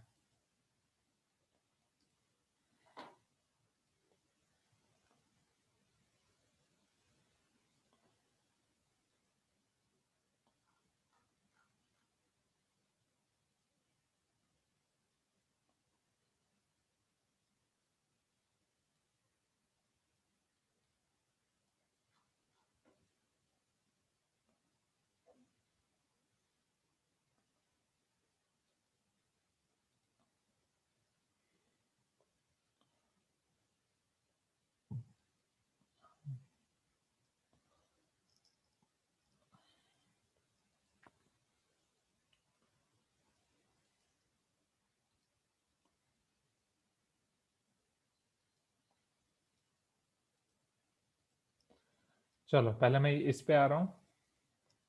हाँ रुको, एक एक करके यहाँ पे सब आ गए। तो पहले मैं इसको वापस एक्सप्लेन कर रहा हूँ। Previous Vishnu is telling Kahoot, हाँ। And wait just a minute, Abin is asking sir is it possible to find error in error? क्या हम एरर की एरर फाइंड कर सकते हैं? रुको पहले ये कर लेते हैं।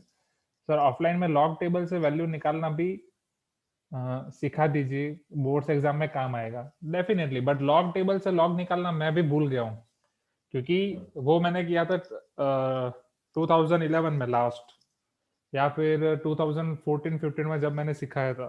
तो उसकी मैं क्या करता था, जैसे मेरी केमिस्ट्री की बुक होती थी, जैसे अभी मेरी डायरी है, तो उसके एंड में मैं लिख देता था लॉग टेबल से कैसे निकालना है, एंटी लॉग से कैसे निकालना है।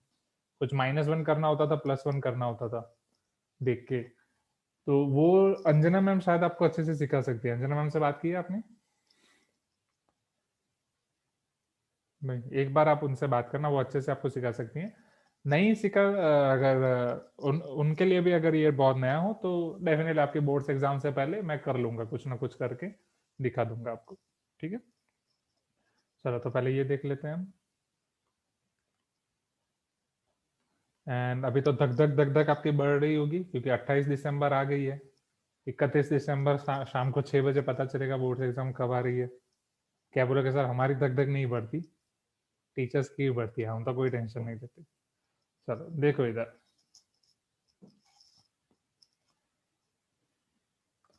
We also need to be live. हाँ, आप नहीं चाहोगे फिर भी आप लाइव रहोगे, आप और कुछ वहां पे तब देख ही नहीं पाओगे। चलो यहाँ पे आ जाते हैं। तो एंटी लॉग एग्जैक्टली आपका क्या है, एक बार मैं रिपीट कर रहा हूँ। x is equal to 10 to the power y, x आपका 10 टू द पावर y है। और अगर मैं बात करूं कि y equal to log x base 10 है, लॉग उस तरफ जा रहा है तो वो 10 टू द पावर y हो रहा है। This is only your anti log. So anti log is nothing but your exponent, right? मतलब कि अगर मुझे एंटी लॉग ऑफ 2.35 फाइंड करना है, that is nothing but your 10 to the power 2.35। तो ये मैं कैसे फाइंड कर सकता हूँ, right? Let us apply AOD here, application of derivative. So 10 to the power 2.35 को मैं 2.35 को x प्लस डेल्टा x लिख सकता हूँ, जहाँ पे x मेरा हो जाएगा 2 एंड डेल्टा x हो जाएगा 0.35।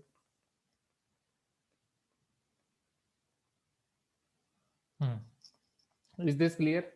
x प्लस डेल्टा x आपका 2 हो जाएगा एंड डेल्टा x 0.35। फंक्शन क्या हो जाएगा, function 10 to the power x हो जाएगा, तो उसका डिफरेंशिएशन क्या होता है, 10 to the power x into log 10 base e. अब ये dy बाई dx आपके पास हो गया। आपको एरर फाइंड करनी है, you need to find delta y। How can you find delta y? You can find by multiplying delta x with dy by dx, right? dy by dx को delta x से multiply कर दो, delta y equal to dy by dx into delta x. What is your dy by dx? 10 to the power x log 10 base e. उसके साथ आप delta x multiply कर दो. What is delta x? 0.35. So 0.35 into 10 to the power x, x is 2, 10 square log 10 base e, 10 square 100, 100 into 0.35, 35, 35 into 2.303. तो multiplication मैंने सिर्फ 2.3 का किया, I got 80.5. 100 plus 80.5, 180.5. This is y plus delta y, which is nothing but 10 to the power 2.35, which is nothing but antilog 2.35, 180.5. Clear? ये सबको clear? Now एबिन के question पे आते हैं। क्या सर हम एरर की एरर फाइंड कर सकते हैं? आई थिंक नहीं। एरर की एरर मतलब फिर वो हो जाएगा आपका डेल्टा ऑफ डेल्टा वाई, वही ना? तो वो तब होगा कि आप डेल्टा वाई किसी और फंक्शन में इनपुट डाल रहे हो, तो उसमें क्या हो रहा है, दैट अगर डेल्टा वाई आपका वाई किसी जेड फंक्शन का इनपुट है, z equal to g of y. तो y में एरर हो रही है तो z में क्या एरर होगी, क्योंकि error is your relative term. हम डेल्टा वाई फाइंड करें उसका मतलब ये है कि जो x में एरर हो रही है तो y में क्या हो रही है। तो यहाँ पे ये होगा कि y में एरर हो रही है तो z में क्या हो रही है, लाइक दैट। तो उस तरीके से फिर आपको आगे बढ़ना पड़ेगा।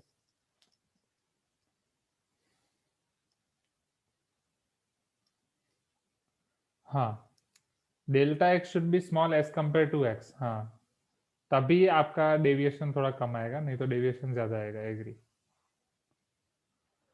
चलो हैंडबुक पे आ जाते हैं अब, फटाफट फटाफट। आई थिंक हैंडबुक में कुछ नया नहीं होगा, सो क्विकली देख लेते हैं। तो हमारे पास हमें देखना है आज monotonicity, maximum minima, tangent and normal, ये 3 चैप्टर्स जो 145 से हैं।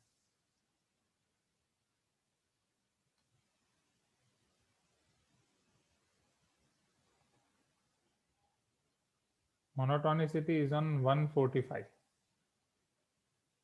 Yes, Manoj is asking mode. Mode मतलब मोड फंक्शन के बारे में आप कुछ पूछ रहे हो मनोज?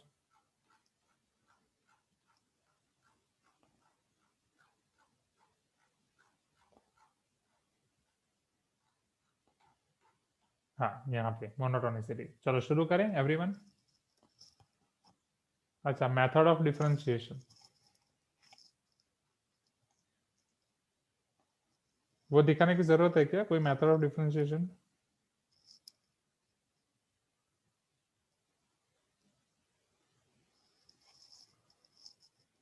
ठीक है, क्योंकि वो सब हो गया है ना।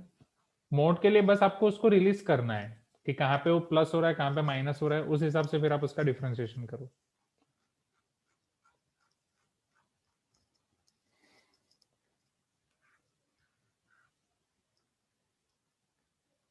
चलो, monotonicity at a point, a function f of x is called an increasing function at point x a, जब ये वाली कंडीशन आपकी सेटिस्फाई हो, जब जो हम ऑलरेडी देख चुके हैं, f of a minus H equal to ये f of a plus H, right, या ये वाली चीज है। This is for decreasing function. यहाँ पे वो f of a minus H और उसके बारे में डिस्कस कर रहे हैं, दैट्स इट। फिर तो आसान है। डेरिवेटिव के बारे में हम जानते हैं, increasing decreasing. And if f dash equal to 0, then examine the sign of f dash a plus f dash a minus. Okay. तो वहां से वो increasing decreasing. Monotonicity over an interval, तो एक पूरे के पूरे इंटरवल, अगर ओपन इंटरवल ए बी में आपका फंक्शन का डिफरेंशिएशन पॉजिटिव है, then it is increasing in that interval, और it is decreasing in that interval if it is less than 0. By discrete points, we mean that points where f dash x equal to 0 does not form an interval. Special points आपके critical and stationary. Critical हम already देख चुके हैं। The points of domain for which F dash X is equal to 0 doesn't exist are called critical points. For stationary points are the points of domain where F dash x equal to 0। Okay, so सिर्फ ये F dash x equal to 0 वाले point आप identify कर रहे हो, this are your stationery points. Are you getting my point? So critical points में ये बोल सकता हूँ, critical point is your stationary point plus points where your differentiation is not defined, जहां पे एफ डैश एक्स डिफाइंड नहीं है। तो यहाँ पे बस हमने एक स्पेशल नाम पढ़ा, क्रिटिकल पॉइंट्स का नाम ऑलरेडी हमें क्लियर था, हमने पढ़ा अबाउट स्पेशल पॉइंट्स और stationary points, not special. Yes, Harsha is reminding us turning point. Turning point मैं भूल गया हूँ Harsha, can you tell me here?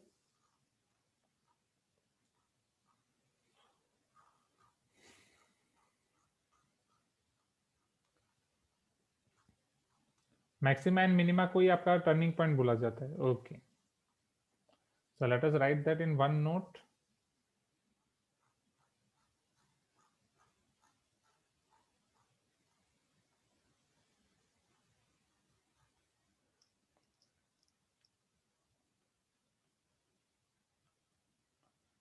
Maxima और minima are called your turning point.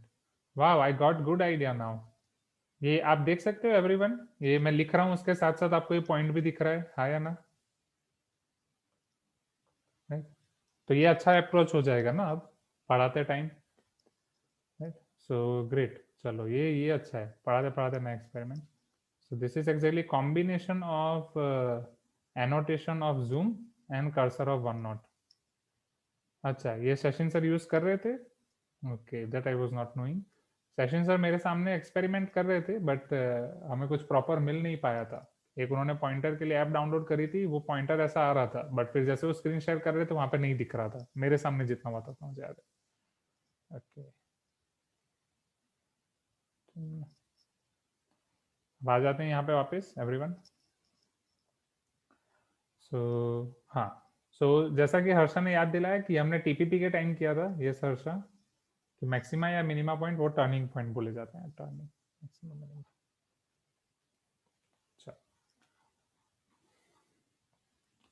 Rawls theorem आपको ऑलरेडी याद है, लाग्रांजेस मीन वैल्यू थ्योरम आपको पता है, geometrical interpretation mean value theorem says that somewhere between a and b the curve has at least one tangent parallel to chord ab.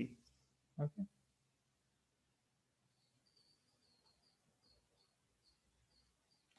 yes, Manoj is telling yes sir, बहुत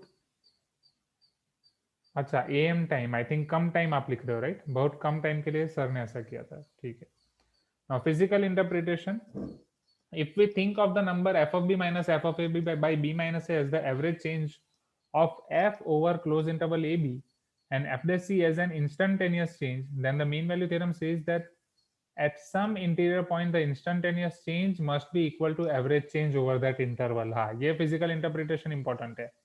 geometrical interpretation आपको पता ही है, what is geometrical interpretation, कि आपका somewhere between a and b there is one point minimum, कि जहां पे टेंजेंट आपका ab के स्लोप मतलब ab को पैरेलल होगा, right, tangent to the chord parallel to ab, जो हम ऑलरेडी देख चुके हैं। ये फिजिकल इंटरप्रिटेशन हम नहीं देख पाए। फिजिकल इंटरप्रिटेशन जैसा कि मैंने आपको समझाया, dy बाई dx के तीन मीनिंग है, एक आपका स्लोप हो गया, एक रेट ऑफ चेंज हो गया, मैथमेटिकली डिफरेंशिएशन। तो ये रेट ऑफ चेंज के रिस्पेक्ट में है, तो फिजिकल इंटरप्रिटेशन का मतलब ये है F of B minus F of A by B minus A को हम क्या बोल सकते हैं, it is your rate of change of F over the interval A B, am I right, और I can say average change of F over close interval A B, पूरे close interval ए B में F का average change. Then the mean value theorem states that at some interior point the instantaneous change must be equal to the average change over the entire interval। जो आपका instantaneous change है वो average change same हो रहा है एक point पे। Okay, average आपको ऐसा मिल रहा है। जाएं आगे everyone, right. Now special note, use of monotonicity in identifying the number of roots of the equation in a given interval, वो देखते हैं। Suppose a and b are two real numbers f of x and its first derivative are continuous for x which is line between a and b, f of a and f of b are having opposite sign, तो f dash x के बीच में f dash x is different from 0 for all the values of x between a and b, then there is one and only one root of f of x equal to 0 in ab। तो जो exactly हमें हर्षा पूछ रहे थे कि क्या sir वो strictly increasing या डिक्रीजिंग फंक्शन हो तो क्या उसका एक ही रूट हो सकता है, तो वहां पे मैंने बोला था कि वहां पे उसके मैक्सिमम एक ही रूट हो सकता है। तो उसी कंडीशन को इन्होंने और थोड़ा इलाबोरेट किया है कि एक इंटरवल के रिस्पेक्ट में देख रहे हैं कि सपोज यहाँ पे नेगेटिव है, यहाँ पे पॉजिटिव है, या फिर एफ ऑफ ए पॉजिटिव है, एफ ऑफ बी नेगेटिव है, एंड वो स्ट्रिक्टली इंक्रीजिंग या स्ट्रिक्टली डिक्रीजिंग फंक्शन है, तो डेफिनेटली बीच में एक ही रूट मिलेगा। Clear everyone, you can tell me yes.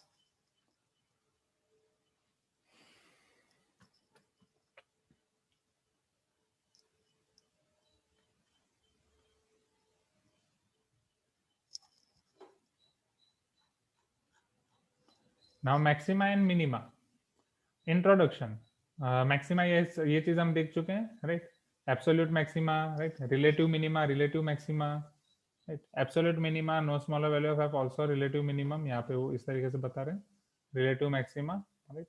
ये शार्प एज देख पा रहे हो यहाँ पे, ये आर पे शार्प एज देख पा रहे हो, क्या यहाँ पे एफ डैश एक्स जीरो होगा, टेल मी, यहाँ पे एफ डैश एक्स जीरो होगा, यहाँ पे आर पे नहीं, ओके, बट वो आपका एब्सोल्यूट मिनिमा हो सकता है, समझो आपका एब्सोल्यूट मिनिमा जहाँ पे फंक्शन आपका डिफरेंशिएबल नहीं है।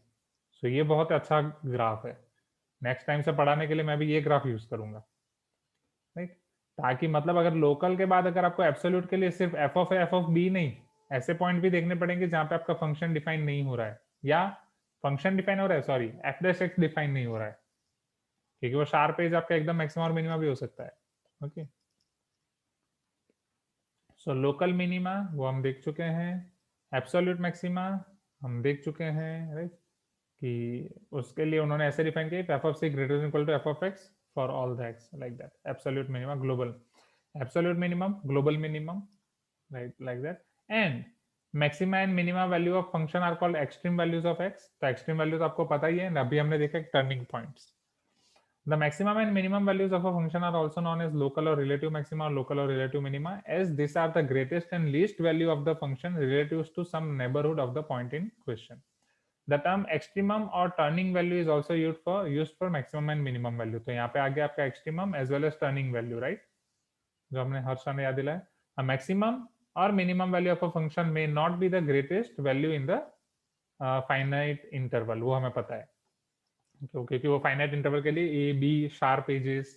अ function can have several maxima and minima and a minimum value may be greater than maximum value. Am I correct? Right, क्योंकि एक कॉर्नर की मिनिमम वैल्यू उसकी एक दूसरे कॉर्नर की मैक्सिमम वैल्यू से ज्यादा भी हो सकती है. monotonic function do not have extreme points. Now derivative test for ascertain or finding maxima or minima.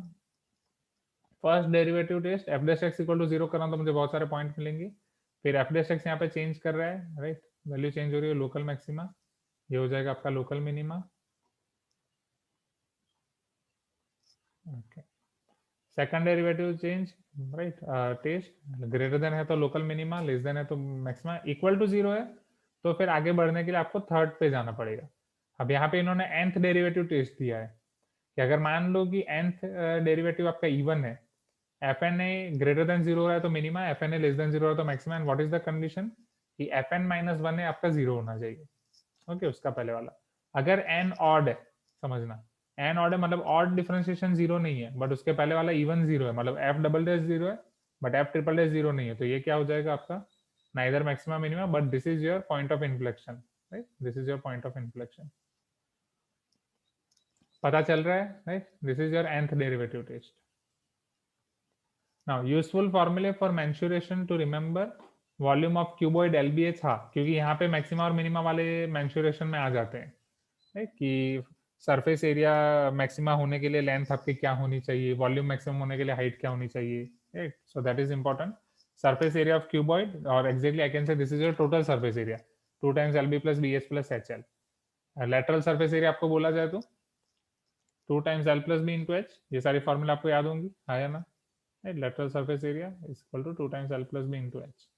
Volume of prism, area of base into height, ये एक्जेक्टली आप किसी के लिए भी अप्लाई कर सकते हो, area of base into height. Lateral surface area of prism, perimeter of base into height, ये भी ये स्टैंडर्ड फॉर्मूले है. किसी भी 3D ऑब्जेक्ट का अगर वॉल्यूम फाइंड करना है, so area of its base into height. Lateral surface area find करना है, perimeter of base into height, any 3D object. Total surface area of prism, तो प्रिज्म मतलब ये आपका ट्राइंगल और नीचे भी ट्राइंगल, है ना एवरीवन? तो lateral surface area plus 2 times area of the base, right? Lateral surface area plus 2 times area of the base, because base and top are same here. And lateral surface area of prism are all rectangles always, right? Volume of pyramid, अब pyramid आपका कैसा होता है? pyramid ऐसा होता है, right?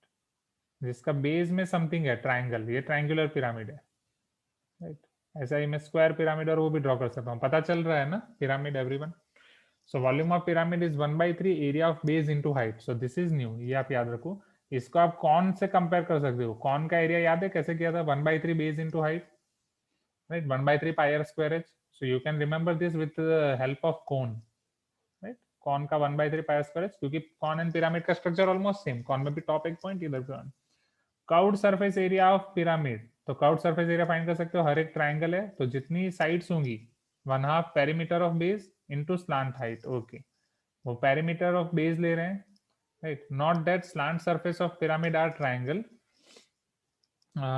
यहाँ पे उन्होंने सम कर दिया 1/2 curved surface area of pyramid into slant height.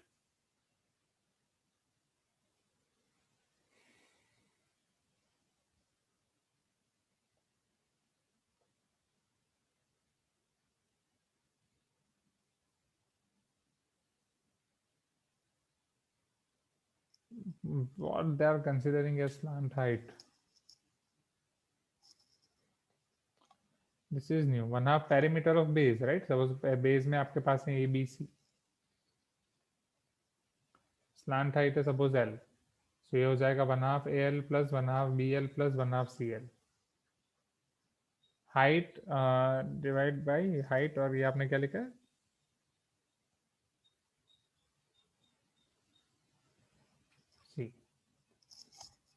But वही है, यहाँ पे स्लांट हाइट वो किसे कंसिडर कर रहे हैं दैट इज इंपॉर्टेंट, क्योंकि अगर 1/2 बेस इंटू हाइट देखो तो ये आपका होना चाहिए जो इसको परपेंडिकुलर हो, यहाँ पे परपेंडिकुलर हो।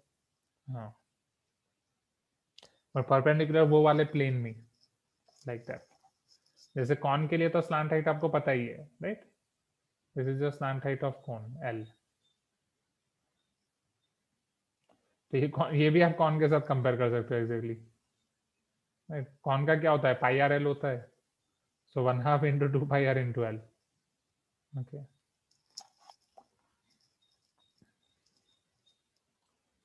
फिर उन्होंने आपको दिया है वॉल्यूम ऑफ कॉन अलग से, जो आपको ऑलरेडी पता है, curved surface area of cylinder, total surface area of cylinder, that you already know, volume of sphere, surface area of sphere, area of circular sector. अब समझो, सर्कुलर सेक्टर मतलब पता है ना, सेक्टर मतलब पिज्जा, हाँ या ना, राइट? एंड सेगमेंट मतलब पापड़, ये याद है?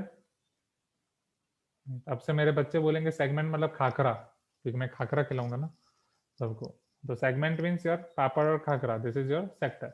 सो सेक्टर का एरिया हम कैसे फाइंड करते थे, 1/2 आर स्क्वायर थीटा उन्होंने डायरेक्टली रख दिया है, but theta in radian exactly हमने ये फॉर्मूला याद रखी थी, pi by 360, right? Two theta by 360 into pi R square, am I correct?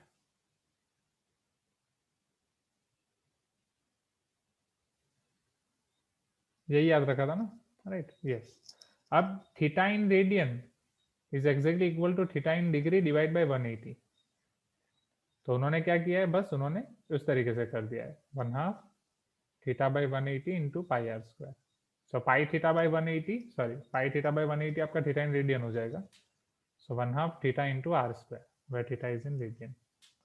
Perimeter of circular sector, तो इसी सेक्टर का पेरीमीटर आपका क्या हो जाएगा, this R plus this length is R into theta. Okay, ये तो आपको पता होगा ना, क्योंकि रेडियन में एंगल की डेफिनेशन है, theta in radian is equal to L by R, right? So L equal to theta into R. फिर ये आपका pi theta by 180 into R, जो हम अप्लाई करते थे formula.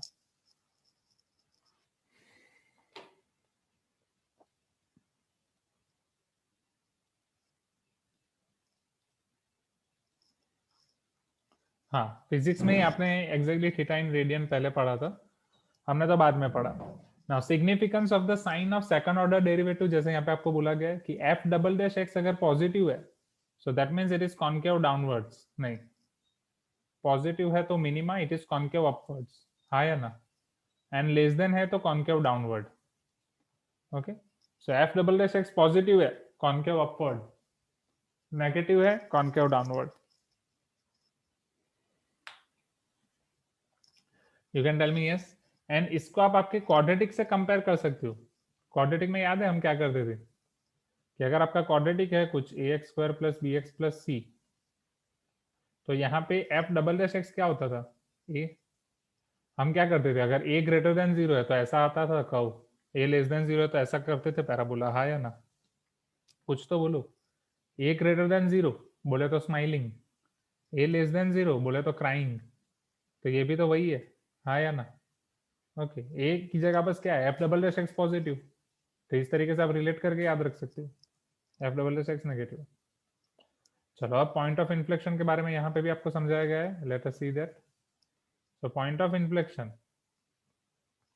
a point where the graph of function has a tangent line and where the concavity changes is called the point of inflection। मतलब यहाँ पे आपको एक टेंजेंट लाइन तो है, हैज अ टेंजेंट लाइन, एक टेंजेंट लाइन है, but आपका जो ग्राफ है वो उसकी कॉन्केटिविटी चेंज कर रहा है, कॉन्केविटी चेंज कर रहा है। कॉन्केविटी मतलब समझ रहे हो ना, right?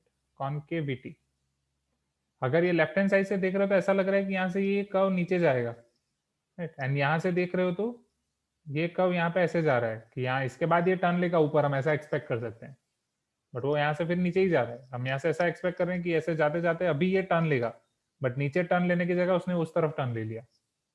Are you getting my point? Concave, concavity, concave.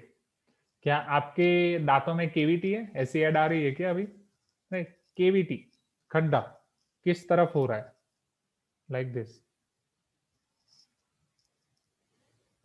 For finding point of inflection of any function compute the solution of D square by D x square equal to 0। समझो, अगर आपको पॉइंट ऑफ इन्फ्लेक्शन सिर्फ बोल रहे हैं, point of inflection में अगर आपको पूछ रहे हैं पॉइंट ऑफ इन्फ्लेक्शन, तो पॉइंट ऑफ इन्फ्लेक्शन के लिए शुरुआत कहां से करनी है? D square by D x square equal to 0, क्योंकि फर्स्ट पॉइंट क्या है? चार्ट याद करो, D Y by D x equal to 0 भी हो सकता है, नॉट इक्वल टू 0 भी हो सकता है, हाँ या ना। अभी तक हम पॉइंट ऑफ इन्फ्लेक्शन किसमें देख रहे थे कि मैक्सिमा मिनिमा वाला क्वेश्चन कर रहे हैं, उसके अंदर गलती से पॉइंट ऑफ इन्फ्लेक्शन आ रहा है, तो इसलिए हम D Y by D x equal to 0 से शुरू करते थे। बट मान लो कि अगर वो नहीं कर रहे तो दोनों चीजें आ सकती है ना, इस तरफ से भी आ सकता है, इस तरफ से भी आ सकता है, F dash x equal to 0 से भी आ सकता है, F dash x not equal to 0 से भी आ सकता है, तो वो चेक करना ही नहीं है अगर आपको पॉइंट ऑफ इन्फ्लेक्शन पूछ रहे हैं तो। Clear everyone? Are you getting my point? Please give me some response everyone. So d square y by dx square equal to 0 or does not exist, right? या वो exist नहीं कर रहा है, वो भी आपको use करना है। So let the solution is x equal to a, then sign of d square by dx square changes about this point, then it is called point of inflection। तो इसकी साइन चेंज कर रही है, that is अब आपको उस point पे dq y by dx cube find करना है। If that is not equal to 0, then this is the thing. So if at any point if d square y by dx square does not exist, but sign changes about this point, then it is called also called your point of inflection। मतलब either वो zero है या exist नहीं कर रहा है, वो दोनों आपको फाइंड करना है। so this is very very important अगर डायरेक्टली आपको पॉइंट ऑफ इन्फ्लेक्शन पूछ रहे हैं तो।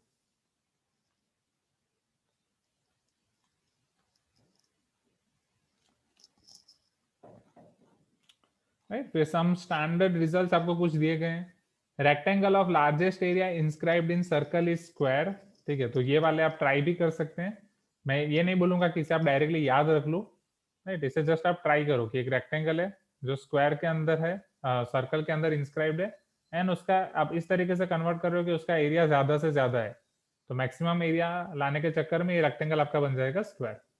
The function y equal to sin to the power mx cos to the power nx attains maximum value at x equal to tan inverse root m by n। ये याद नहीं रखोगे तो चलेगा। अगर 0 less than a less than b, so mod x minus a plus mod x minus b is greater than or equal to b minus a and equality hold when x belongs to a to b। ये भी याद रखने की जरूरत नहीं है, बस एक बार आप चेक कर लो, राइट, मतलब एक बार आप खुद यहाँ से ओपन करो कि अगर 0 less than a less than b है तो ये आप, और अगर x आपका a b के बीच में है, a less than x less than b, तो मोड x माइनस ए को आप क्या लिखोगे, मोड x माइनस b को आप क्या लिखोगे, कहाँ पे प्लस कहाँ पे माइनस छोड़ोगे, तो that you can see. Okay, ऐसे क्वेश्चन हम कर चुके हैं, याद है ना, जहाँ पे मोड की हम सारी अलग अलग कंडीशन लेते थे, 2 मोड 3 मोड दिए गए हों। Hope you remember this. Now shortest distance between to curves, shortest distance between two non-intersecting curves always along the common normal wherever defined, right? कि अब ये एक आप याद रख सकते हैं कि अगर आपको शॉर्टेस्ट डिस्टेंस फाइंड करना है, so shortest distance between two non intersecting curves always along the common normal, वो आपके कॉमन नॉर्मल के अलोंग ही होगी। फिर टेंजेंट एंड नॉर्मल, हाँ, distance between two parallel tangent मतलब उसमें आप वो अप्लाई कर सकते हो ना, distance between two parallel lines, right. Now tangents to the curve at point, कि अगर आपको एक कर्व दिया गया है, अच्छा ये टेंजेंट, राइट, बाकी सब सेकंड होते हैं, वो सब बता रहे हैं कि सेकंड को अगर टेंस टू ले रहे हो तो वो लगा सकते हो। अच्छा मानो शॉर्टेस्ट डिस्टेंस के लिए, now I got your point. Normal to the curve at point, that you know. Things to remember, the value of derivative gives the slope of tangent, equation of tangent you know, equation of normal you know, the point P will satisfy the equation of the curve and the equation of tangent and normal line। If the tangent at any point P on the curve is parallel to the axis of x, then dy by dx equal to 0। If the tangent at any point on the curve is parallel to the axis of y, then dy by dx is not defined or dx by dy equal to 0। If the tangent at any point on the curve is equally inclined to both the axes, then dy by dx equal to plus or minus 1। वो आपको पता है, ये आप तुरंत कर सकते हो। If a curve passing through the origin be given by rational integral algebraic equation, then the equation of the tangent at the origin obtained by equating to 0 the terms of the lowest degree in the equation। if the equation of a curve is, ये नया है, x square minus y square plus x cube plus 3x square y minus y cube equal to 0, then the tangent at origin are given by x square minus y square equal to 0, that is x plus y equal to 0 or x minus y equal to 0। अच्छा ठीक है, this is new, ये आपको ऐसा बता रहे हैं कि अगर आपको ओरिजिन पे टेंजेंट निकालना है, एक कर्व आपको ऐसा दिया जा रहा है जो ओरिजिन से पास कर रहा है एंड उसके सारे एक्सप्रेशन अल्जेब्रिक हैं, कैन यू सी, और सारे रेशनल कोएफिशिएंट हैं, can you see this, right, all coefficients are rational integral algebraic equation and integers है. Then the equation of the tangent at origin is obtained by equating to zero the terms of the lowest degree in the equation. इसमें जो lowest degree है उसको zero से आप compare कर लो. चलो इसकी डिग्री 3 है, इसकी डिग्री 3 है, इसकी डिग्री 3 है, इन दोनों की डिग्री 2 है, तो लोएस्ट है आपके इन दोनों की डिग्री 2 वाले, इसको जीरो से इक्वेट कर दो तो x plus Y equal to zero, X minus Y equal to zero, वो डायरेक्ट आपको टेंजेंट मिल जाएगा. ठीक है, तो ये आप यूज कर सकते हैं. Angle of intersection between two curve already we have seen, orthogonal के बारे में हम देख चुके हैं. अब देखो यहाँ पे उन्होंने इस तरीके से दिया है कोई भी एक स्टैंडर्ड के लिए, right, length of tangent, right, length of normal, फिर लेंथ ऑफ सब टेंजेंट एंड लेंथ ऑफ सब नॉर्मल, जो हम ऑलरेडी कर चुके हैं. ओके, तो आप इस तरीके से याद रखो, उस तरीके से तुरंत आप कर सकते हैं. डिफरेंशियल के बारे में आपको बोला गया है छोटे कि कब आप उसको डिफरेंशियल कंसीडर कर सकते हैं, जो हमने एरर और उसके लिए किया कि the differential of a function is equal to its derivative multiplied by the differential of the independent variable. अगर y equal to tan x है तो dy हो जाएगा sec square x dx, so dy equal to f dash x dx, इस तरीके से जो हमने ऑलरेडी किया है. तो ये सिर्फ आपको डिफरेंशियल के टर्म में दिया गया है. And for the independent variable x, increment delta x and differential dx are equal, but this is not the case when dependent variable, जिसको हम अप्रोक्सीमेट के लिए अप्रोक्सीमेट लेते हैं, delta y is approximately equal to dy. This we did in inspection method of differential equation. Yes, differential equation में inspection method में हमने use किया था. हाँ, the relation dy equal to f x dx can be written as this, तो वो है, वो आसान है. ठीक है, तो यहाँ पे आपके सारी चीजें खत्म होती हैं ये चैप्टर की. यहाँ पे इस चैप्टर का हम रिवीजन खत्म कर रहे हैं. आई एग्री कि हम काउट नहीं खेल पा रहे हैं, बट अभी थोड़ा फिलहाल हमारा रिवीजन टाइम पे खत्म हो जाए वो इंपॉर्टेंट है. डोंट वरी, आपका काहुट होगा. पहले रिवीजन पे फोकस करते हैं, आपके डाउट सॉल्विंग पे फोकस करते हैं. एंड काहुट बेस पे तो सारे क्वेश्चन हम कर ही सकते हैं. पूरा जनवरी मंथ भी हमारे पास पूरा काहुट के लिए. फटाफट आप मुझे एब्सेंटीज बता दें, कौन कौन